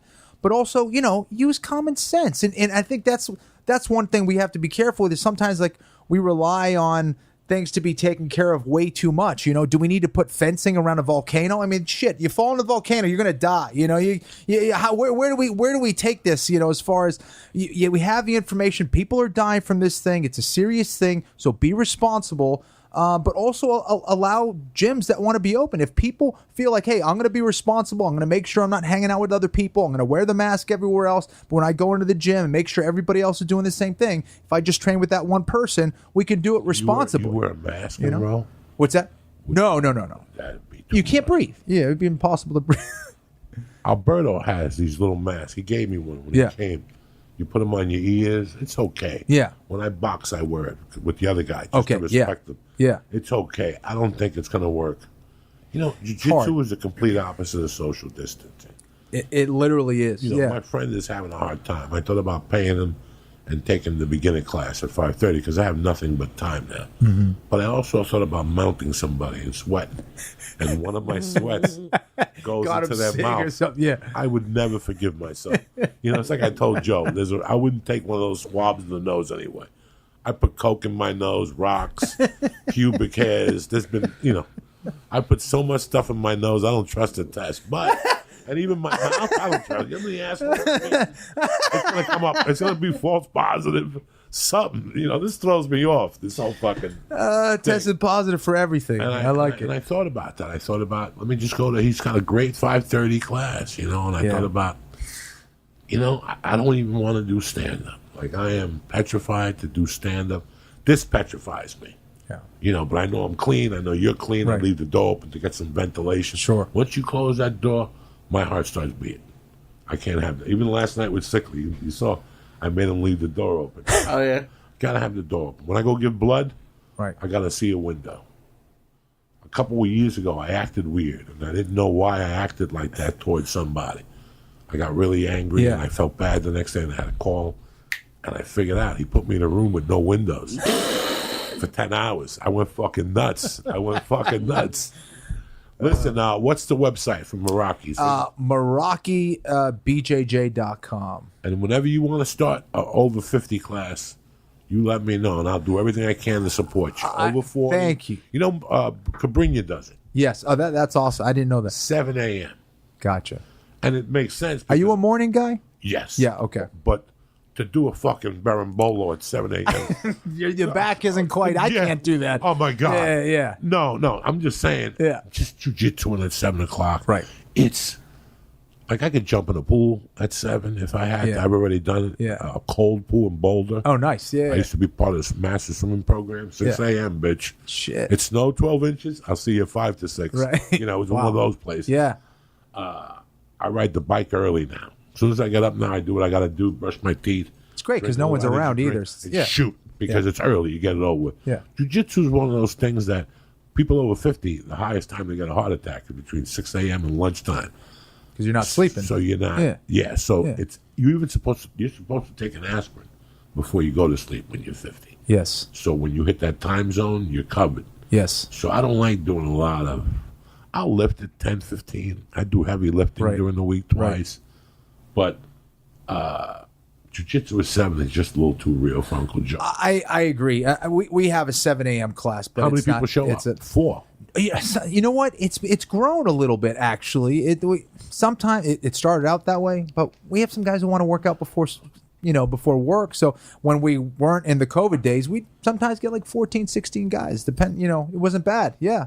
But I'm not that guy. I'm not a 7 a.m. trained jiu-jitsu guy. I like a little later in the day. I like sleeping. But So you do Mondays at lunchtime. You invited me to that. yeah, you're always again anytime. What time do you do days? So right now we're closed. right now we're closed, but evening classes is all we're doing. When we're now? open. Yeah. So when we're open, it's just evening, just because Nobody's coming. no one's really coming. So we don't have the student base yet. But if when things open up, maybe we'll bring back some classes. So Doug, it was a real pleasure to see you. When are the next fights? we got fights this weekend. Darren Till against Robert Whitaker for that's the right, UFC. Saturday. So yeah. Who else yeah. is on that card? Who else? A couple other good fights, I think. Yeah. Well, that's the main event anyway. That's all. That's a good fight. I can't keep track. That's a good Yeah. fight. Is Yeah. Whitaker healthy? Whitaker supposedly is healthy. Darren Till is healthy. That should be a great fight. That should be a great. Mauricio Hua and Shogun Hua against Rogerio Nogueira. Yep. That's right. You might as well get Abe Lincoln to fight George Washington. They're a little at the end of their career. Yeah, this is true. Yeah, and then they're definitely Verdum versus That's a good Gustafson. one. Yeah, Yeah, that's a Verdum good one. against That's a good one. Gustafson. That's a Yeah, good one. yeah. Gustafson's fighting at heavyweight for the first Yeah, time. that's yeah, a good one. That's a good one. Yeah. That's a good fight. I'll watch the card. yeah. yeah. It should be a good card. Mr. Florian, it was a real pleasure. To Pleasure have you for me. on. Thank you Pleasure so much. Seeing you. Yes. I told people that I put it on my Patreon. I'll tell you that last night I saw somebody, and I almost canceled. And the reason why I didn't cancel was Wow. because Lee's birthday, and I wanted to do something with him. He was going to stay at home all night. I know him. I told him get the money. He tried to lie to me. He's Jewish. I did get the money. I have the money still I on have me. no money. I go get the 400. You got hidden with the passport in case there's an earthquake. He forgot. He told me, so it slipped out. As he was telling me, he was denying it. He's like, "Fuck." Now he's going to know I have that money. He's going to torment me about that money. Now I can't get away from him. So I said, I told him I was going to bring him to a hookah house. I don't know any hookah houses. I don't even know where to find a fucking hookah. I'm 57 years old. I don't even know where the fuck to start. So I told him, come on, And I took him down. We just went to do a podcast in Santa Monica just to get out of the house. Yeah. But we were in front of the place where they had like the major fucking riots. He was breaking it down for us, how they were all controlled. Everything was controlled. They would come down with the guns. It was all. Then they would break stuff. Another van would come and take shit out. So it's just weird that I wrote today that the best therapy you could do right now is to see somebody and keep social distance, but just talk to them. Just rap, rap, even if it's just for an hour. When you get home, like last night, I couldn't fall asleep. I don't know what the fuck you did last night. You know what we did. I ate the same thing. I ate the same fucking edible. I could not sleep for the life of me. Wow. I was so rushed up from talking to somebody after 8 o'clock. Right. Having a conversation after 8 o'clock, that hasn't happened since March 3rd in my world. I went out one night to Rogan's. I got home at 11:30. Ooh. Right. That was a big night. And then last night, You were on fire last. I mean, to be fair, it was about 3 hours of you at a 10 telling stories and yelling. okay, so that's what It's no I got wonder. home. I couldn't fucking fall asleep when I got home. Yeah, I you were did on the fire. tea. You got riled up. I Yeah. did the fucking the Kikamo pills. I ate all of them last night, by the way. I ate all of them. I didn't eat no food. Jesus. What did I eat for food? Nothing. Oh, the potato chips. I ate like a little bag of that they send you with the lobster rolls and whatever. I had a little bag of potatoes. I didn't eat lunch yesterday. I had 10 points Dang. left on Weight Watchers. I'm like, I'm not going to make anything. I was hoping for peanut butter and jelly, but we had no white bread. You can't eat peanut butter and jelly on fucking wheat bread. She went and got white bread this morning. I told her, you fucked up my night last night. And then I tried to buy him a pizza. I go, what's the least I could do for him? He loves his crust crispy. Okay? If you give Lee a piece of pussy or a piece of pizza, he'll take the pizza and the crispy crust. Yeah, He'll tell the girl to go home. So I knew that would make his night. So we pull up to Joe's. The little Mexican guy comes out. He's like, we're closed. I'm in Spanish. I'm like, por favor, dame dos pedazos el cumpleaños gordito. Dame algo hacer. And he's like, no, we're closed. You motherfucker. So I couldn't even. And then I was going to take him a Yum Yum Donuts. But I didn't want to enable him and give him a donut. That's bullshit. Right. If I'm going to give him something, it's a nice slice of pizza, Sure. a nice Sicilian piece. But happy birthday to you. I'm Happy sorry. birthday, I man. thought it was Tuesday. So that's what happened this week. I was thrown off. I always went the whole week thinking your birthday was Tuesday. Okay. I didn't know it was going to be Monday. So you threw me off. I didn't sorry. get a chance to buy your card or nothing. So I want to thank you. No, I had a blast. It was Happy fun. birthday. Oh my god, that edible kicked me. You're still fucked up. I Look was. at Oh yeah. And he wanted me to take more, and he's like, "Okay, we have a podcast tomorrow at 1." So he's like, at like 11 o'clock. He's like, "Take another one." What time did you fall asleep? I don't know. As soon as you walked in the house? Pretty much walked in. Fucking lights were still on when I woke up. Good. Like, good. oh, that's how you know. He gives you edibles. They're like, you don't even know you fall asleep. You just wake up like scared at 6 o'clock. I had no idea I fell asleep. I love you, cocksuckers. I want to thank Kenny Florian. I want to thank my main man, the Christ Killer. Happy 32nd birthday to you. I hope you get some of that Jew milk out this week and spread it out. Let's get some more Jew babies out there. We gotta get some more Mexican Jews, Chinese Jews. You gotta give some flavor to the Jewisms. You know Giving it what I'm out for free whenever they want. Or maybe some little Puerto Rican chicks that you can bring her home. Mom will be happy. The wig will flip. You know what I'm saying? Mom would be thrilled about Wait that. till the pork chop gets fried. You know what I'm saying? Don't forget, if you want the mind of Joey Diaz, patreon.com/Joey Diaz, $1.